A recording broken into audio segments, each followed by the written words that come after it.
انشاءاللہ العزیز اس مختصر سے وقت میں آپ تمام کے سامنے ایک نئے عنوان کی ابتدا کروں گا، اور اس عنوان کا تعلق آنے والے مہینے سے ہے، اس لیے کہ ہم سب جانتے ہیں کہ رمضان کا مہینہ بہت قریب ہے اور ہم پر یہ مہینہ گزرنے والا ہے۔ اگر اس مہینے کے گزرنے سے پہلے اس کے فضائل معلوم ہو جائے، اس کے تعلق سے کچھ مسائل معلوم ہو جائے، تو اس مہینے کو ہم بہت خشوع اور خضوع سے گزاریں گے۔ کسی چیز کی اگر ہمیں اہمیت نہ معلوم ہو تو پھر اس کا فائدہ بھی ہم نہیں اٹھا پاتے، یاد رکھیے۔ دوسرا، کسی چیز کے مسائل معلوم نہ ہو تو اس کا صحیح استعمال بھی ہم نہیں کر پاتے ہیں۔ اسی طرح اگر ہم رمضان کے فضائل نہیں جانیں گے تو اس کی اہمیت نہیں جان سکیں گے، اور اس کے مسائل نہیں جانیں گے تو اس کا فائدہ نہیں اٹھا سکیں گے۔ اس لیے کہ وہ شخص جو فضائل جانتا ہے، کسی چیز کی اہمیت جانتا ہے، وہ کافی نہیں ہوتا یاد رکھ جب تک کہ مسائل معلوم نہ ہو۔ اس لیے کہ انسان کو مسائل اس کی عبادت میں پختہ اور مضبوط کرتے ہیں۔ وہ کیسے مثال دیتا ہوں، میں نے نماز پڑھی اور نماز میں مجھ سے غلطی ہو گئی۔ نماز میں انسان سے غلطیاں ہوتی ہیں، اب کیا کروں؟ جو شخص اس کے مسائل جانتا ہے وہ اپنی عبادتوں میں پختہ ہوتا ہے۔ وہ کہیں گا کہ سجدے سہو کرنا پڑتا ہے، سجدے سہو کا طریقہ یہ اور معاملہ ختم ہے۔ وہ اپنی عبادتوں میں شک میں نہیں رہتا ہے، اب ہوئی یا نہیں ہوئی، پھر سے دوہرا لوں یا اس کو باقی رکھوں، غلطی کس حد تک تھی، یہ واجب میں جو چھوٹا یا کوئی فرض چھوٹ گیا مجھ سے، یا کوئی سنت چھوٹی، یا کوئی ادب تھا صرف نماز کا، وہ بہت پریشان ہوتا ہے۔ تو اگر مسائل کا علم ہو تو عبادتوں میں انسان مضبوط ہوتا ہے۔ میں نے غلطی سے کھا پی لیا رمضان میں روزے کی حالت میں، روزہ ٹوٹا ہے نہیں ٹوٹا؟ مسائل کا علم ہے، وہ کہیں گا روزہ نہیں ٹوٹا کیونکہ میں نے غلطی سے کھایا، لہٰذا میرا روزہ درست ہے، میں اس کو جاری رکھوں گا۔ لیکن کسی کو علم نہ ہو تو پوری عبادت دیکھی شک میں گزارتا ہے، یقین نہیں ہوتا ہے۔ وہ بول رہے ہوا، یہ بول رہے نہیں ہوا، انہوں نے بولے درست ہے، انہوں نے بولے توڑ دو، انہوں نے بولے رکھ لو، انہوں نے بولے کفارہ دو، انہوں نے بولے قضا کرو۔ آدمی پورا وقت صرف پریشان ہوتا ہے افطار کرنے تک، اور شریعت یہ نہیں چاہتی کہ آپ کسی بھی عبادت میں شک کریں۔ ہر عبادت کو شریعت چاہتی کہ آپ یقینی بنائیں، شیور بنائیں کہ یہ ہو رہی ہے۔ اسی لیے نبی اکرم صلی اللہ علیہ وسلم فرماتے ہیں نماز پڑھ رہے ہو، شک ہو گیا 3 پڑھی یا 4 پڑھی، شک کو نکال دو، یقین کر لو 3 یا 4 جو بھی لگتا ہے بہتر، اور اس کے بعد سجدہ سہو کر لو، شک میں مت پڑھو نماز۔ تو مسائل کا علم انسان کو عبادتوں میں پختہ کرتا ہے، یقینی کرتا ہے اور اس کا صحیح فائدہ اٹھاتا ہے انسان۔ تو ہمیں جہاں فضائل معلوم ہو وہیں مسائل معلوم ہو، تو میں انشاءاللہ رمضان کے فضائل رکھنے کی کوشش کروں گا۔ یوں تو رمضان کے فضائل ہر سال ہم رمضان میں لیتے ہیں، لیکن اس بار رمضان سے ہم 2 ہفتے پہلے ابتدا کر رہے ہیں، اس لیے کہ پہلے تو صرف ایسا تھا کہ جو لوگ درس سننے آتے تھے وہی لوگ اس کا فائدہ اٹھاتے تھے، لیکن ماشاءاللہ الحمدللہ اب لوگ جو ہے انٹرنیٹ کے ذریعے ساری دنیا میں اس کے فائدے اٹھاتے ہیں، تو لہٰذا ان کے اعتبار سے ہم 2 ہفتے پہلے کوئی پروگرام سے ریکارڈ کرتے ہیں تاکہ وہ پھر انٹرنیٹ پہ اپلوڈ ہو جائے اور دیگر لوگ جو ہے اس کے فائدے اٹھا سکیں۔ اگر رمضان کے مہینے میں یہ درس ہم لیں گے تو ظاہر سی بات ہے ان لوگوں کو اس کا فائدہ نہیں ہوگا جو انٹرنیٹ کے ذریعے ہم سے جڑے ہیں، یا جو لوگ اورنگ آباد میں موجود نہیں ہیں یا ان تک ہماری بات سیدھے نہیں پہنچتی، وہ DVDs خریدتے ہیں یا پھر انٹرنیٹ کے ذریعے جو ویڈیوز دیکھتے ہیں۔ تو لہٰذا ہر عنوان ہم جو ہے 2 ہفتے پہلے چالو کرتے ہیں اس کی اصل تاریخ یا اصل واقعے کے ہونے سے پہلے۔ تو لہٰذا آج ہم رمضان کے فضائل شروع کریں گے، اور اگلی بار پھر اس کو تسلسل جاری رکھیں گے، پھر اگلی بار مسائل بھی دیکھنے کی کوشش کریں گے۔ آئیے، تو وہ مہینہ جو ہم پر آنے والا ہے اس کی کیا اہمیت ہے، اس کے کیا فضائل ہے؟ اگر فضائل ہم جان لیں، اس کی اہمیت دل میں جاگ جائیں گی، اور یہ مہینہ یقیناً میں سمجھتا ہوں ہر سال کے رمضان کی طرح پھر ہم پر نہیں گزرے گا، اس لیے کہ ہر سال جو رمضان مجھ پر آپ پہ گزرتے ہیں نا، یہ بالکل حقیقت ہے، چاہے ہم مانیں یا نہ مانیں، یا اس سے ہم اپنی آنکھیں بند کر لیں، اس حقیقت سے ہر رمضان صرف رسمی طور سے ہم پر آتا ہے اور رسمی طور سے چلا جاتا ہے۔ ایک بس کسٹمر ہی آتا ہے، بس اب رمضان آ رہا، ایک تہوار کا مہینہ آ گیا، اب اس میں ایک روزے رکھنا پڑتے، اس کے بعد ایک عید منانا پڑتی، سال بھر عید کے لیے پیسہ جمع کرنا پڑتا اور رمضان میں پورا خرچ کر دینا پڑتا ہے اس کے لیے، اور شرخواں منانا پڑتا، اور اس لوگوں کو پلانا ہے، اور عیدی کے لیے مشقت اور محنت کرنا ہے، بچوں کے لباس کے لیے میری پوری محنت اور جو ہے مشقت ہے۔ باقی رمضان کا اس سے ہٹ کر عبادتی اعتبار سے، تقوی کے اعتبار سے کوئی ہم کو فائدہ نہیں ہوتا ہے۔ تو گویا اس مہینے کو ہم نے آج تک رسمن منایا، اللہ ماشاءاللہ، یہ میں سب پر الزام نہیں لگا رہا ہوں، اکثریت کو دیکھ کر تمام پر بات کہی جاتی ہے، یاد رکھیے۔ اگر میں کہوں کہ کسی علاقے کے لوگ سچے ہیں تو اس کا مطلب یہ نہیں کہ 100% سچے ہیں، اکثریت سچی ہے، تو کہا جاتا ہے وہ علاقے کے لوگ سچے ہیں۔ کسی علاقے کے لوگ اکثریت جھوٹے ہیں، زیادہ لوگ جھوٹ بولتے ہیں تو ہم کہتے ہیں وہ علاقے کے لوگ جھوٹے ہیں، لیکن اس کا مطلب یہ نہیں کہ سب جھوٹے ہیں، لیکن اکثریت رمضان کو رسمن مناتی ہے ہم میں سے۔ رمضان کا پہلا خیال ہمارے ذہن میں آتی، کیا باتیں ہمارے ذہن میں آتی بتائیے؟ آنا کیا چاہیے اور کیا آتی ہے، دونوں کو ایک طرف ہم رکھیں گے۔ چلیے، کیا آتی ہے ہمارے ذہن میں بات جب رمضان آتا ہے؟ سب سے پہلا فکر جو آتی ہے وہ یہ ہے، جب رمضان کا مہینہ آتا ہے جو سب سے پہلی فکر مردوں کو شروع ہوتی ہے کہ اب میں اپنے اہل و عیال کو کتنا لا کر دے سکتا ہوں اور کیسے روزی میں اضافہ کروں گا، یہ سب سے پہلا خیال آتا ہے نا۔ بچیاں ہیں، بچیاں بڑی ہو رہی ہے، بچے ہیں، بچے بڑے ہو رہے ہیں، ان کی مانگ بڑھ رہی ہے، ڈیمانڈز بڑھ رہی ہے، کپڑے مہنگے ہو رہے ہیں، ہے نا، یہ فکر ہوتی ہے۔ عورتیں ہیں، رمضان آ رہی ہے تو ان کو کیا پہلی فکر ہوتی ہے؟ پہلی فکر یہ ہوتی ہے کہ اب رمضان میں لوگ آئیں گے تو گھر کے کلر کا کیا ہوگا، انٹیریئر ڈیکوریشن کو کیسا مینٹین کر پائیں گے، یہ پردے تو 2 سال پہلے بھی لوگوں نے دیکھے تھے، اب یہ سال کیسے چینج کریں گے، یہ لباس کب سے پہن رہی ہے کیسے ہوں گا، یہ زیور کتنا پرانا ہو گیا، ہر بار لوگ دیکھ کے بول رہے ہیں شادیوں میں یہی پہن کے آ رہے، بار بار یہی پہن کے آ رہے ہیں، بدلے نہیں اب تک۔ تو رمضان آ رہا ہے تو اب کچھ نہ کچھ اس قسم کی تبدیلی ہوگی۔ اب رمضان آ رہا ہے تو افطار کا کیا نظم ہوگا، کیا کیا افطار میں ہم بنائیں گے، اور پہلے دن کی افطار کیا ہوگی اور دوسرے دن کی کیا ہوگی، اور خیمہ کتنے دن بنے گا، اور آلو کی چیزیں کتنے دن بنے گی، اور فلاں کب ہوگا، اور بیسن استعمال کیا جائے گا یا سادہ آٹا یوز ہوگا، یہی سب فکریں ہمارے پاس۔ پھر عید آنے لگیں گی، رمضان جاؤ اپنے طول، تو پھر کپڑے کیسے لیے جائے، رات میں خریدی جائے، دن میں خریدی جائے، کون سے بازار سے کپڑے لیے جائے، اس کے مسائل الگ چلیں گے کہ فون پہ بات ہوں گی کہ کہاں جاؤں، کدھر لوں، گل منڈی کا مارکیٹ اچھا ہے، سٹی چوک سے لوں، اورنگ آباد سے باہر جاؤں، بمبئی جاؤں، احمد نگر آنا جانا ہے تو وہاں سے لباس لوں، کیا کروں، اس سے پورے ڈسکشنز ہوں گے۔ جیسے جیسے رمضان اپنے طول پر، اپنے جو ہے معیار پہ، اپنی بلندی پر چڑھتا جائیں گا، ویسے ویسے ہم عبادتوں کو چھوڑ کر دوسری فکروں میں لگے رہیں گے۔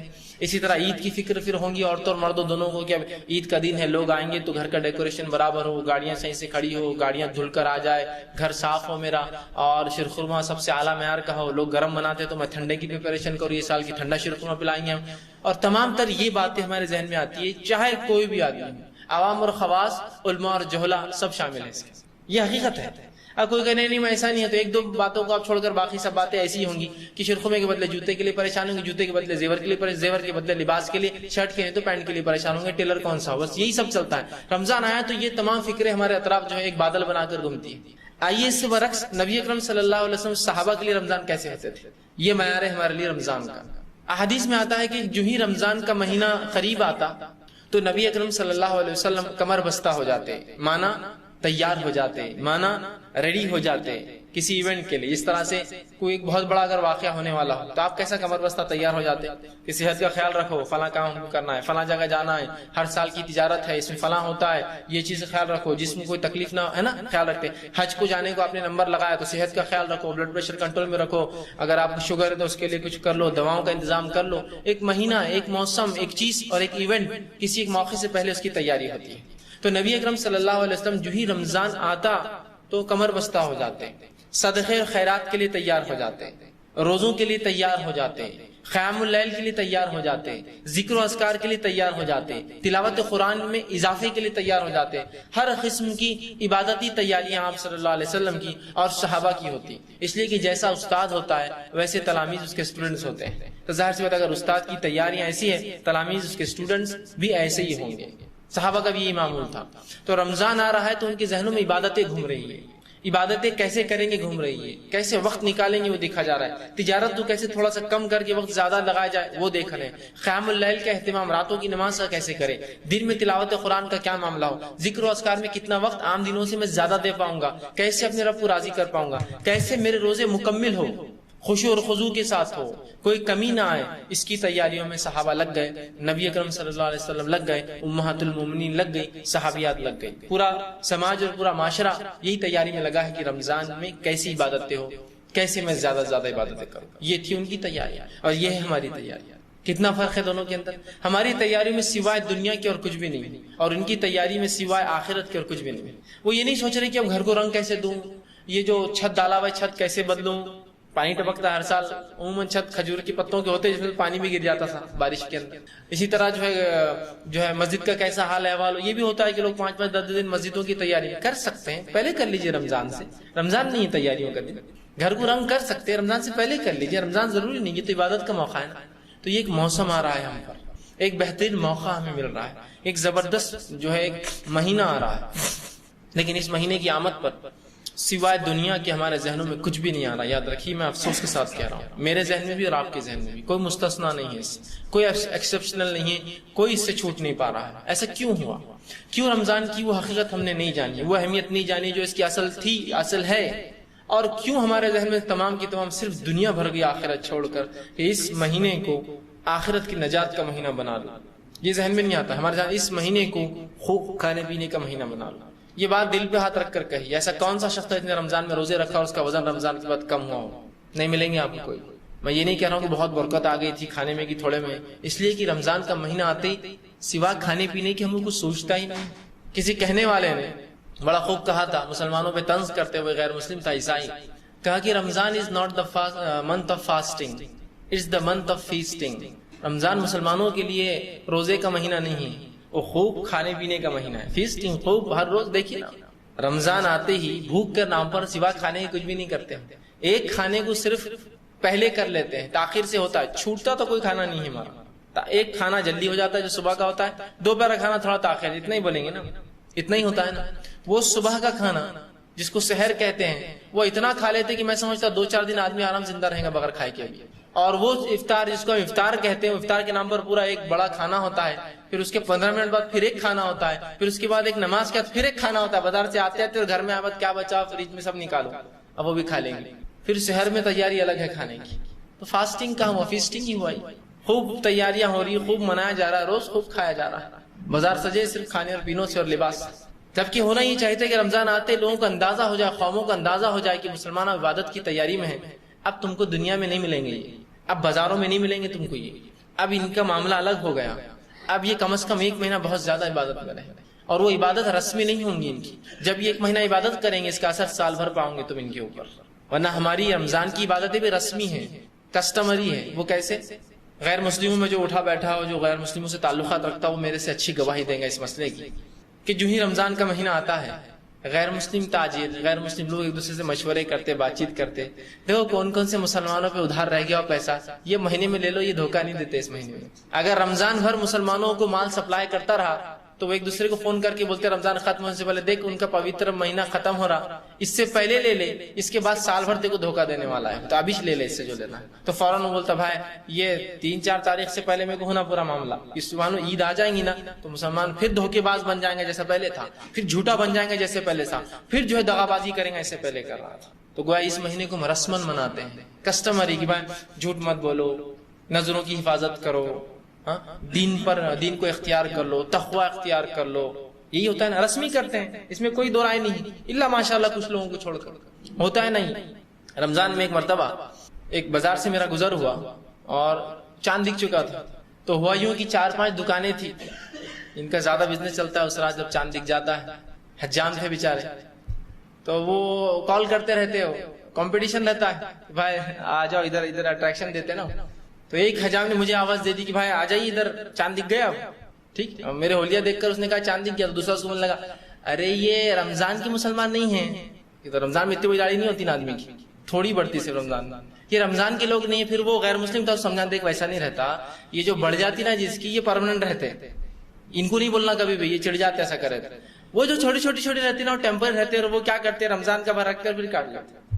تو دیکھیے اس میں کیسی چھوی چھاپ اس پہ پڑی ہوئی غیر مسلم پر کہ رمضان کا مہینہ ان کے لیے تقوی کا بات کا نہیں ہے۔ اب لیکن اس میں ایکسپشنل کیس ہم جیسے لوگ تھے تو اس نے کہا ان کو نہیں بلانا، یہ چڑھ جاتے ہیں لوگ، ان کو بلائے تو ٹھیک ہے، یہ رمضان ہی نہیں ہے۔ کیسی چھوی ہم دنیا کو پیش کر اندازہ لگائیے اپنے اقوال سے، اپنے اعمال سے، اپنے افعال سے، اپنی کارکردگی سے۔ دیکھیے نا کہ اگر غیر مسلم خواتین ہیں، ویسے مسلم خواتین بھی کوئی محفوظ نہیں خود ہمارے محلوں میں، لیکن غیر مسلم خواتین ہیں تو رمضان کا مہینہ بڑی اطمینان سے گزرتی کہ مسلمان اب چھیڑنے والا نہیں، کم از کم اس مہینے کی حد تک محفوظ ہے۔ لیکن یہ مہینہ گزر جائے گا تو اس کو پتا ہے وہ راستہ بدل لیتی ہے پھر اپنا۔ تو ایسا رسمی کیوں منایا اس رمضان کا؟ وہ اثر کیوں نہیں رمضان دکھا ہماری زندگی میں جو اس کا مقصد تھا؟ اللہ رب العزت نے رمضان کا مقصد بیان کیا سورہ بقرہ سورہ نمبر 2 آیت نمبر 183 میں، جو کہ رمضان کے اندر روزے چونکہ رکھتے تو روزے کا مقصد بیان کر فرمایا یا ایھا الذین آمنوا کتب علیکم الصیام کما کتب علی الذین من قبلکم لعلکم تتقون۔ اے وہ لوگوں جو ایمان لائے ہو، روزے تم پر فرض کیے گئے جس طرح تم سے پہلی کی امتوں پر فرض کیے گئے تھے، تاکہ تم اللہ کا تقوی، اللہ کا ڈر، اللہ کا پاس و لحاظ اختیار کرو۔ کیا مقصد ہے روزوں کا رمضان کا؟ سن لیجئے، یا ایھا الذین آمنوا، اے وہ لوگوں جو ایمان لائے ہو۔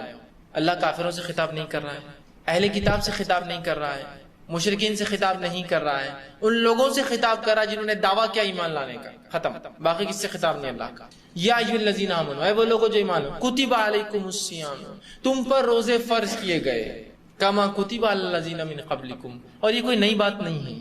ہم نے صرف تم پر روزے فرض نہیں کیے، تم سے پہلی امتیں بھی روزے رکھتی تھی، ان کو بھی ہم نے یہ عمل دیا تھا، کما کتب علی الذین من قبلکم، جیسے کہ تم سے پہلے کے لوگ روزے رکھتے تھے، لعلکم تتقون، اس کا مقصد یہ تھا کہ تم اللہ کا ڈر اختیار کرو، پاس و لحاظ اختیار کرو، تقوی اختیار کرو۔ تقوی روزے کا مقصد ہے، تقوی رمضان کا مقصد ہے، تقوی روزے کا پیغام ہے، تقوی رمضان کا پیغام ہے۔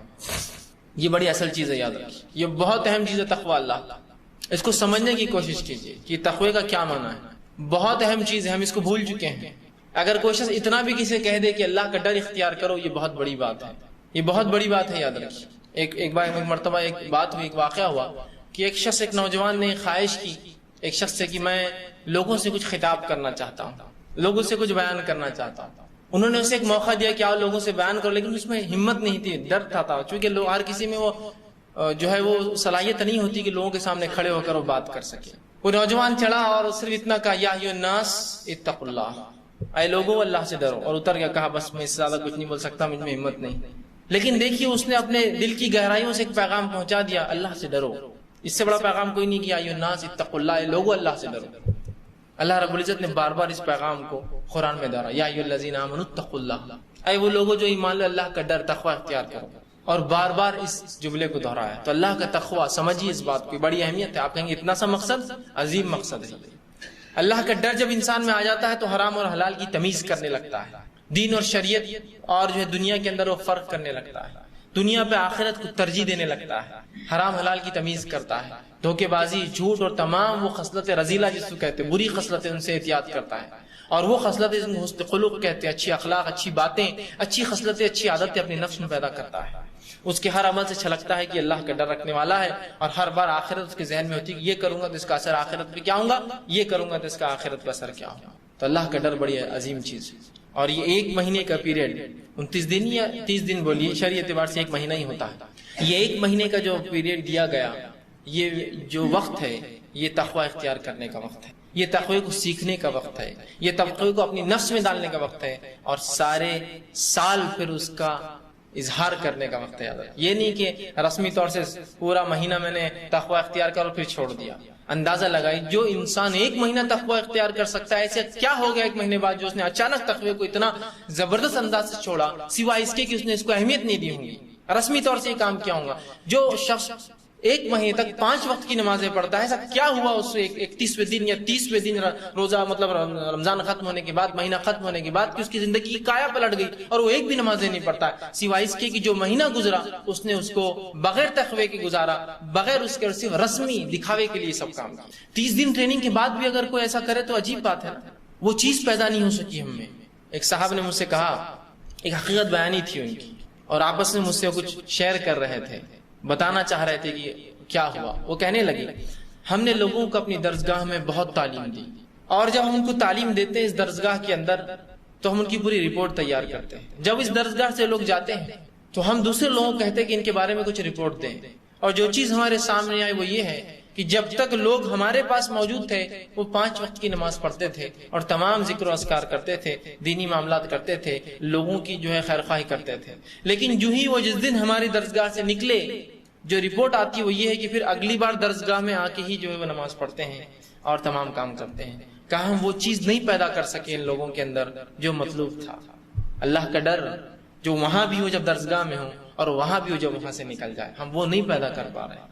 اس کے لیے کیا کیا جائے؟ اور واقع میں ایک جس کو کہیں گے ایک درد بھرا ان کا جو ہے یہ ایک دکھ تھا جو انہوں نے پیش کیا کہ ہم نہیں پیدا کر سک رہے وہ فطرت، وہ صفت لوگوں کے اندر، اس لیے کہ وہ تقوی غائب ہے ہماری زندگی میں سے۔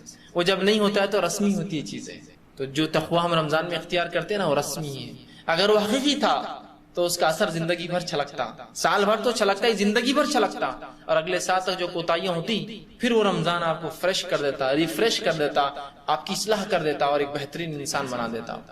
اور ہم لیکن ایسا نہیں ہو پا رہا ہے، رمضان آ رہا ہے اور جا رہا ہے، آ رہا ہے اور جا رہا ہے، بس کتنے پتہ نہیں زندگی میں ہمارے گزر گئے، اللہ ہی رحم کرے، پتہ نہیں اگلا ہم پاتے ہی یا نہ پاتے ہیں۔ تو اس سے پہلے کی رمضان ہے اس کی تیاری کر لیجئے اور پرماننٹ چینج کے ارادے کیجئے، ایک مکمل طور سے ایک بنیادی تبدیلی، پرماننٹ چینج لائف کے اندر میرے، اور رمضان ہے ہی اس کے لیے دیا ہی گیا اس کے لیے کہ ایک مکمل تبدیلی انسان کے اندر لا دے، ایک مہینہ کے اندر۔ اور جب مہینہ بھر انسان نمازیں پڑھے اور صرف فرض بھی پڑھے تو 5 وقت کی نمازیں پڑھتا ہے، 30 دن پڑھتا ہے 150 وقت کی نمازیں پڑھ رہا ہے۔ 150 بار کسی عمل کو دہرانے کے بعد کیا پھر وہ عمل بھول سکتے ہیں آپ اتنے آسانی سے؟ کہ ایک چاند دکھا تو مسجد میں جگہ کی کمی ہو گئی، اور ایک چاند دکھا تو مسجد کی صفیں ایسی ویران ہوئی کہ اگلے سال تک سے ترس رہی ہے کہ لوگ آ کر کھڑے ہو اس کے اوپر، ہے نہیں ہے یقین؟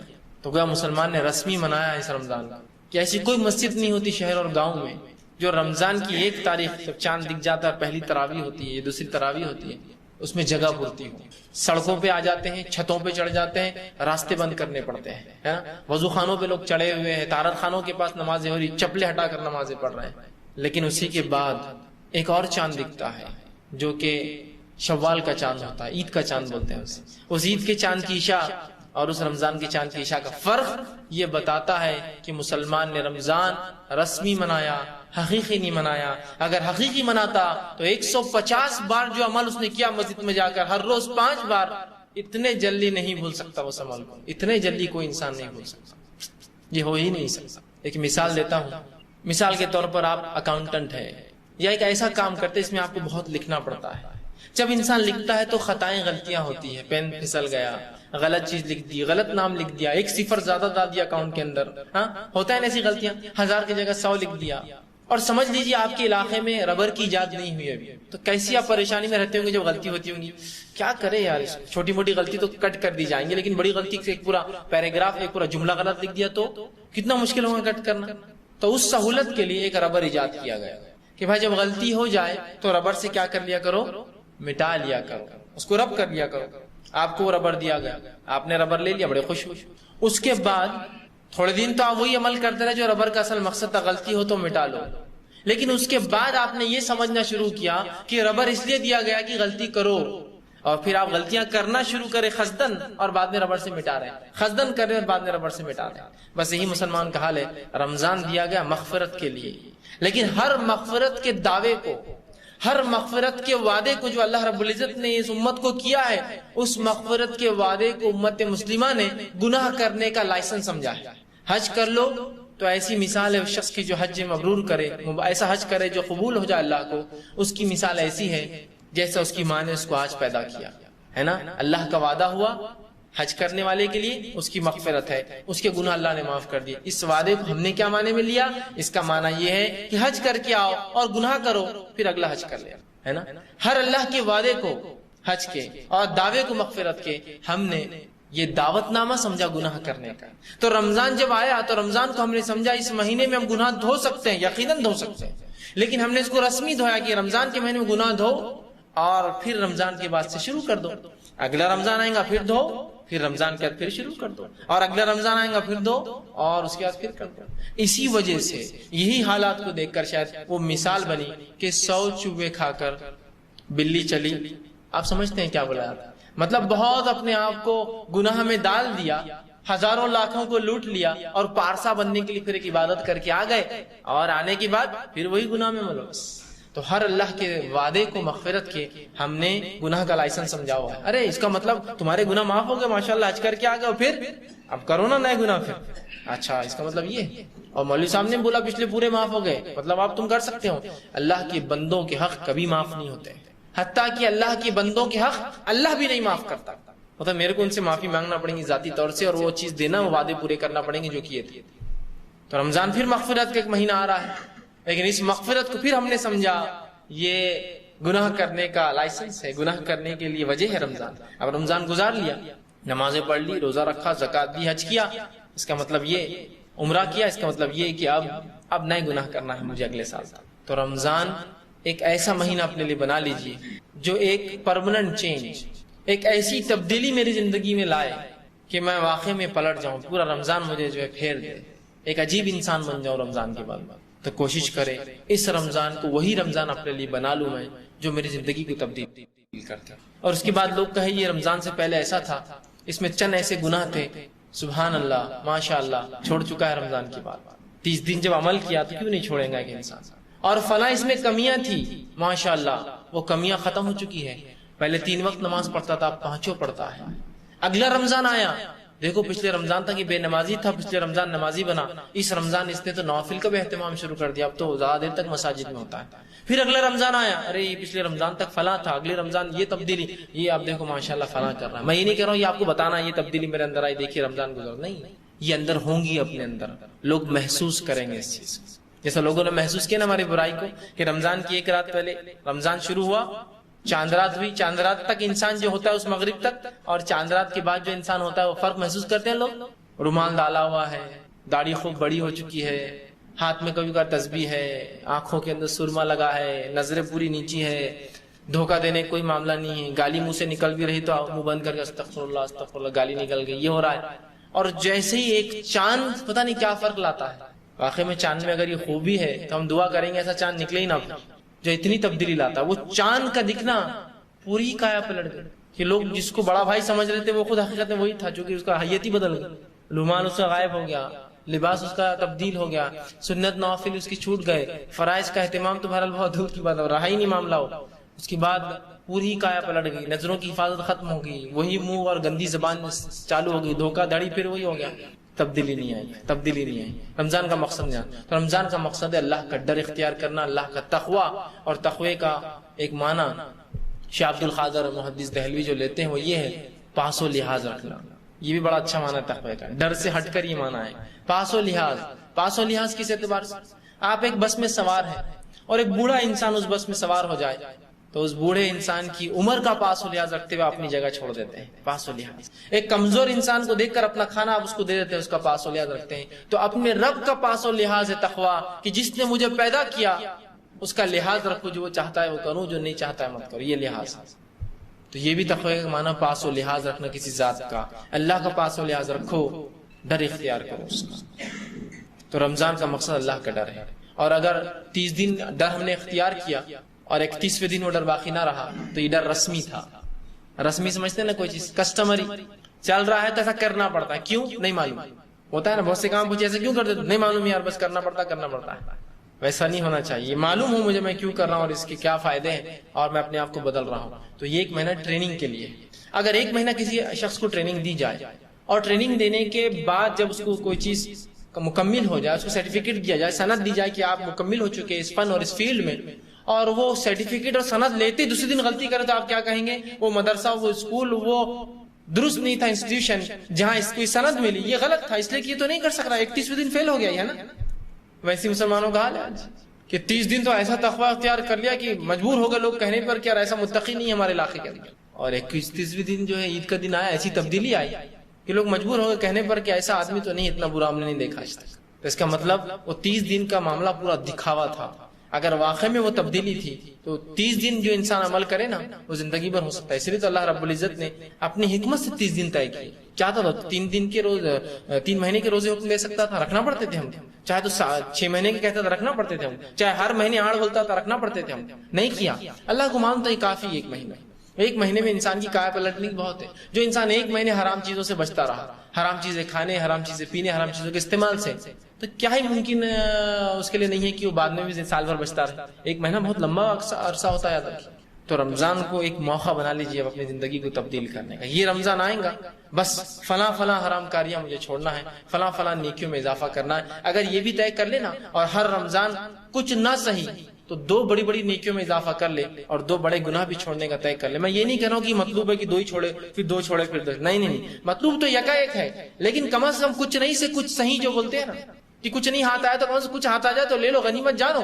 تو وہ مثال کے تحت کچھ نہ تو کچھ صحیح، کم از کم 2 گناہ کبیرہ بھی چھوڑ دے تو 10 سال میں بہت بڑے بڑے کبائر۔ اور انسان بہت زیادہ کبیرہ نہیں کرتا ہے زندگی میں، 10 20 15 20 ہی اس کی زندگی میں ہوتے ہیں۔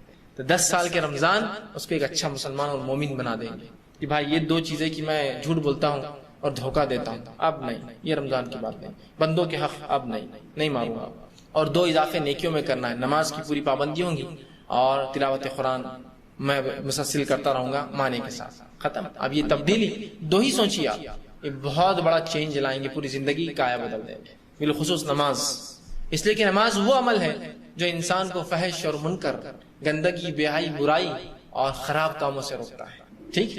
تو ایسے اضافہ کرتے رہے تو ہر رمضان 2 گناہ اور ہر رمضان 2 نیکیوں میں اضافہ کرے تو دیکھیے آپ کی زندگی 10 سالوں میں بدل جائیں گی. مطلوب نہیں ہے لیکن کچھ نہیں سے کچھ صحیح کی مثال دے رہا ہوں. مطلوب تو یہ کہ رمضان آتے ہی زندگی کا پلٹ جائے.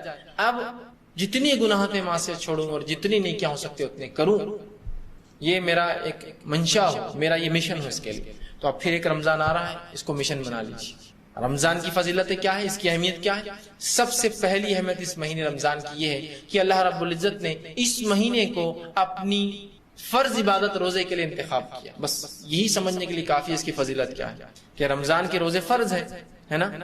تو روزے جیسی فرض عبادت کو اللہ رب العزت نے جس مہینے میں فرض کیا، وہ مہینہ کون سا ہے؟ رمضان کا انتخاب کیا کہ اس مہینے مسلمانوں تم روزے رکھو گے. میں سمجھتا ہوں یہ ایک بات ہی کافی ہے رمضان کی فضیلت سمجھنے میں کہ کتنی زیادہ اس مہینے کی فضیلت ہے کہ اس مہینے میں اللہ نے اپنی ایک فرض عبادت کو ہم پر فرض کیا اور اس مہینے کا انتخاب کیا. اور نبی اکرم صلی اللہ علیہ وسلم بخاری کی روایت فرماتے ہیں، عبداللہ ابن عمر رضی اللہ عنہ حدیث کے راوی اور کہتے ہیں، بنی الاسلام علی خمس، اسلام کی بنیادیں 5 چیزوں پر اللہ نے رکھی ہے. اسلام کے ستون 5 ہے. پہلی کہ تم گواہی دو کہ اللہ کے سوا کوئی معبود برحق نہیں اور محمد صلی اللہ علیہ وسلم اس کے رسول ہے. اور وَإِقَامِ الصَّلَاةِ، اور نماز قائم کرو. وَإِيتَاءِ الزَّكَاةِ، اور زکات ادا کرتے رہو. وَالْحَجِّ، اور اللہ کے گھر کا حج کرو. وَصَوْمِ رمضان، اور رمضان کے روزے رکھو. تو 5 فرائض ہیں جس میں سے روزہ ایک فریضہ ہے، اور اس روزے کے لیے اللہ رب العزت نے اس مہینے کا انتخاب کیا. یہ بڑی اہم فضیلت ہے. اس مہینے کی دوسری فضیلتیں کیا ہے؟ آئیے ہم دیکھتے ہیں. نبی اکرم صلی اللہ علیہ وسلم فرماتے ہیں، مسلم کی روایت ہے، آپ نے فرمایا رمضان کا مہینہ جو ہی آتا ہے جنت کے تمام دروازے کھول دیے جاتے ہیں حتیٰ کہ ایک بھی بند نہیں رہتا، اور جہنم کے تمام دروازے بند کر دیے جاتے ہیں حتیٰ کہ ایک بھی کھلا نہیں رہتا، اور تمام سرکش جن اور شیاطین قید کر لیے جاتے ہیں. سبحان اللہ، کیا فضیلت اس مہینے. لیکن آپ ایک بات سوچ سکتے ہیں، ابھی جنت میں کون گیا اور جہنم میں کون گیا؟ کیوں بتایا جا رہا ہے یہ جنت کے دروازے کھولنا اور جہنم کے دروازے بند کرنا یہ ایک علامت ہے، یہ ایک اشارہ ہے کہ مغفرت حاصل کر دو. عام ہے مغفرت. جنت کھول دیا ہوں میں نے اس مہینے کے اندر، یہ اعلان ہے. صرف ایک، ابھی جا نہیں کوئی رہا، اعلان ہے. لیکن اور جہنم کے دروازے بند ہیں، اعلان ہے یہ کہ اپنے معصیت سے رک جاؤ، مجھ سے توبہ کر لو. دیکھو بند کر دیا ہوں میں نے اس دروازے. یہ اعلان ہے قسم کا. لوگ بولتے ہیں ابھی تو کوئی گیا نہیں. پھر کیوں ابھی کوئی گیا نہیں؟ یہ اعلان ہے. علامتی کچھ چیزیں ہوتی سمجھ رہا، خالی اس کو ایک ایسا سائن، ایک نشانی کے طور پر بیان کیا جاتا ہے نا، اور اس سے اندازہ ہو جاتا ہے نا. اور اگر وہ چیز میرے ساتھ نہ بھی ہو تو اندازہ تو آپ کرتے ہیں نا. مثال دیتا ہوں، آپ کے علاقے کے نزدیک کوئی ڈیم ہے، سمجھ لیجیے ہمارے علاقے کے نزدیک ڈیم ہے پیٹھن کا ڈیم ہے نا. اب کسی نے خبر دی کہ پیٹھن کے ڈیم کے 10 دروازے کھل گئے، تو ہماری کیفیت کیا ہوتی؟ کیا حال ہوا ہوگا بیٹھن والوں کو، آپ یہ ہو گیا ہوگا، وہ ہو گیا ہوگا، ویسا ہو گیا ہوگا، اتنے ڈوب گئے، فلاں ہوگا، میرے ایک رشتے دار بھی رہتے ان کو کیا ہوگا، کیا معلوم. کتنی فکریں ہوتی. حالانکہ آپ کا کوئی تعلق نہیں ہو دروازوں سے، نہ آپ اس علاقے میں رہتے. خالی نوشن، خالی بتانا کہ 10 دروازے کھل گئے آپ کے لیے ایک بہت بڑی چیز. خالی امیجن کر رہے ہیں آپ، کیا پانی نکل رہا ہوں، کیا تباہی مچی ہے نا. تو اندازہ لگائی رمضان آ رہے، جنت کے دروازے کھل رہے ہیں. کیا نعمتیں ہیں اس کی، کیا برکتیں ہیں اس کی، کیا فائدے ہیں اس کی. ایک علامت ہے، کھلی ہے، حاصل کر لو، کھلی حاصل کر لو. اور جہنم کے دروازے بند ہے. سبحان اللہ، تمام گناہ کے راستے، تمام سزائیں بچ جا رہے. جہنم ایسی جگہ ہے جس میں کسی قسم کا سکون نہیں یاد رکھے. الحمدللہ ہم بچ رہے ہیں، لہٰذا اپنے نفس کو اب ہم زندگی بھر اس چیز سے بچا لیں. تو یہ علامت ہے، اللہ اعلان کر رہا ہے کہ اعمال ایسے کر لو. یہ مہینہ ایسا ہے کہ تم ایسے اعمال کر سکتے ہو کہ وہ حاصل کر لو جس کے دروازے کھلے ہیں. اور یہ مہینہ وہ ہے جس میں گناہوں سے رک جاؤ اور اس چیز سے نجات پالو جو سب سے بری جگہ ہے، وہ ہے جہنم. اعلان کر رہا ہے یہ مہینہ ہم سے. مطلوب ہے اس مہینے میں کہ ہم جنت حاصل کریں اور جہنم سے نجات پائے. اور تمام سرکش جن اور شیاطین قید کر لیے جاتے ہیں. جن اور شیاطین بند ہے، مطلب مومنوں کو موقع ہے پورا کہ اب بہکانے والا بھی تم کو نہیں بہکا رہا ہے مسلمانوں، اب شیطان بھی تم کو نہیں بہکا رہا ہے. تو اچھے اعمال کرو، نیکی کی طرف متوجہ ہو. اور اگر اس مہینے میں بھی آپ دیکھیں لوگ گناہ اور معصیت کی طرف بڑھتے ہیں تو یہ تو وہ نفس ہے جو شیطان ٹریننگ دے چکا ہوتا ہے 11 مہینے، جو نفس کام کرتی ہے. لیکن اب سرکش جن اور شیاطین قید ہے تمام کی تمام. اب کوئی بہکا نہیں رہا ہے آپ کو، نماز کو مت جاؤ، روزہ مت رکھو، صدقہ کیوں کر رہے ہو، نہیں، اب کوئی بہکا نہیں رہا ہے. یہ نفس ہے جو ٹریننگ پا چکی 11 مہینے، وہ اپنی برائیاں اور قباحتیں کا اظہار کرتی ہے، برائیاں اس کی نظر آتی ہیں. کتنی بڑی فضیلت ہے. جنت کھلی ہے، جہنم بند ہے، اور مومنوں کو عبادت کے لیے، سکون و تسلی کے لیے جن اور شیاطین قید کر دیا اللہ نے. جو سرکش ہوتے ہیں، جو برے ہوتے ہیں، سب نے قید کر دیے جاتے ہیں. ٹھیک. اسی طرح رمضان کی فضیلت یہ بھی ہے کہ اس میں کیا گیا عمرہ حج کے برابر ثواب دیتا ہے۔ نبی اکرم صلی اللہ علیہ وسلم سے روایت ہے، مسلم کی حدیث ہے، آپ صلی اللہ علیہ وسلم نے ایک صحابیہ سے ایک مرتبہ پوچھا جس نے حج کا ارادہ کیا تھا کہ وہ نبی اکرم صلی اللہ علیہ وسلم کے ساتھ حج کرے گا، لیکن انہوں نے اپنا ارادہ ملتوی کر دیا، کینسل کر دیا۔ رسول اللہ صلی اللہ علیہ وسلم نے ان سے پوچھا کیا تم ہمارے ساتھ حج کو نہیں چلو گی؟ تو کہ اللہ کے رسول، گھر میں صرف 2 اونٹ ہیں اور پانی بھرنے کے لیے اور کھیتی کے لیے وہ لگتے ہیں، تو لہٰذا اس سال تو میں حج کو نہیں سواری نہیں ہے نا، حج کو نہیں آ پاؤں گی۔ تو نبی اکرم صلی اللہ علیہ وسلم اس خاتون اس صحابیہ سے کہا تو پھر تم ایک کام کرنا، تم رمضان میں عمرہ کر لینا، رمضان میں کیا گیا عمرہ حج کے برابر ثواب دیتا ہے۔ لیکن وہ حج کو ساقط نہیں کر دیتا، حج کو ایکسپشنل نہیں کرتا کہ حج مت کرو عمرہ کر لے، نہیں، لیکن اس کے برابر اجر اور ثواب دیتا ہے۔ تو رمضان میں کیا گیا عمرہ حج کے برابر اجر رکھتا ہے۔ تو اللہ نے جس کو مال و دولت دے رکھی ہو ضرور اس مال و دولت کا فائدہ اٹھائے اور ضرور رمضان کے اندر عمرہ کرے، اس کی بڑا اجر، بڑا ثواب، بلکہ حج کے برابر اجر و ثواب ہے۔ لیکن یہ حج کو ختم نہیں کرتا، حج کی فرضیت اپنی جگہ ہے، لیکن استطاعت نہیں ہے۔ استطاعت ہے تو حالات نہیں ہے، حالات ہے تو ماحول ویسا نہیں ہے، ماحول ہے تو پھر محرم نہیں کہ عورت ہو، مسائل تو ہوتے ہیں انسان کے ساتھ، پیسہ ہے میرے پاس لیکن کوئی حج ٹور والے نہیں، سب فل ہو گئے، کیا کروں، پیسہ ویسے پڑا رہے ہیں۔ تو ایک موقع ہے کہ پھر وہ جا کے کم از کم عمرہ کر لیں رمضان کے اندر تاکہ اس کا اجر مل جائے، اور پھر حج کا موقع اگلے سال ضرور پائیں گا تو پھر حج بھی کرے۔ سمجھ رہے ہیں بات کو؟ تو اتنا اجر اور ثواب اس مہینے میں ہے کہ ایک عمرہ جو کہ حج اصغر ہے، یقیناً حج کے برابر نہیں ہوتا، چھوٹا حج ہے وہ کرنے والے کو بڑے حج اصغر کا حج اکبر کا ثواب ملتا ہے۔ ہمارے پاس یہ غلط فہمی ہوتی ہے حج اکبر بولے تو وہ حج جو جمعہ کے دن آتا ہے، ویسا نہیں، یاد رکھیں۔ حج اکبر کہا جاتا ہے حج کو، حج اصغر کہا جاتا ہے عمرے کو، اسی لیے دونوں کی کرنے والے کو حاجی بولتے ہیں، ہے نا۔ کبھی کبھار آپ عمرے کو گئے ہوں گے تو عمرے میں لوگ آپ کو حاجی حاجی بولتے ہیں، اور اب اگر کوئی آپ کو ہٹانا چاہ رہا ہو راستے سے، حاجی حاجی بولتے جائیں، آپ بولیں میں حاجی تھوڑی ہے، میں تو عمری ہے، عمرہ ہی کر رہا ہوں، ہے نا۔ چونکہ یہ لقب عمر کو کہاں لگائیں گے جا کر، حاجی اچھا بڑا لقب ہے، ٹائٹل تو نہیں، وہ آپ بھی حج کر رہے ہیں، چھوٹا حج ہے، حج اصغر ہے، اور حج اکبر بولتے ہیں حج کو۔ تو یہ مت سمجھیے جمعے کو جو حج آتا ہے اس کا ثواب کچھ زیادہ ہے، وہی حج اکبر کا معنی حج اور حج اصغر کا معنی ہوتا ہے عمرہ۔ تو عمرے کا ثواب جو حج اصغر ہے اس کا ثواب حج اکبر کے برابر مل رہا ہے آپ کو، ٹھیک۔ تو کوشش کرے اس میں عمرہ کرے، اس سے اس مہینے کی فضیلت بھی پتہ چلے۔ اسی طرح ہر شخص چاہتا ہے کہ اپنے اعمال کے علاوہ بھی کچھ میں ایسا کروں اپنی زندگی میں کہ میری سفارش و قیامت کرو، چاہتا ہے نا ہر شخص، چاہے نبی کی سفارش ہو، چاہے جو ہے صحابہ کی سفارش ہو، چاہے صالحین کی سفارش ہو، چاہے اللہ کے ولیوں کی سفارش ہو، چاہتا ہے نا ہر شخص سفارش۔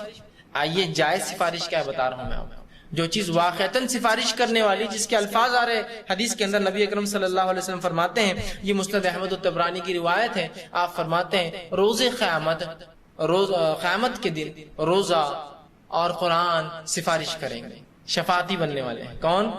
روزہ اور قرآن۔ اب دیکھیے بتایا جا رہا ہے، جو بتایا جا رہے ہیں وہ زیادہ افضل ہے بنسبت اس کی جس کو ہم سوچ رہے ہیں وہ کریں گے یا نہیں کریں گے، لیکن یہ تو ہے یہ کرنے والے ہیں۔ روزہ اور قرآن قیامت کے روز سفارش کریں گے، اور روزہ آ کر کہیں گے اللہ یہ شخص میری وجہ سے، میری خاطر کھانے پینے سے اور شہوت سے رکتا رہا۔ روزہ کیا ہوتا ہے؟ سورج نکلنے کے پہلے سے سورج ڈوبنے تک انسان کھانا نہ کھائے اور ہم بستری نہ کریں، یہی تو روزہ ہے۔ یہ 2 چیزیں تو حرام ہو رہی ہے اس وقت جبکہ عام حالت میں حلال۔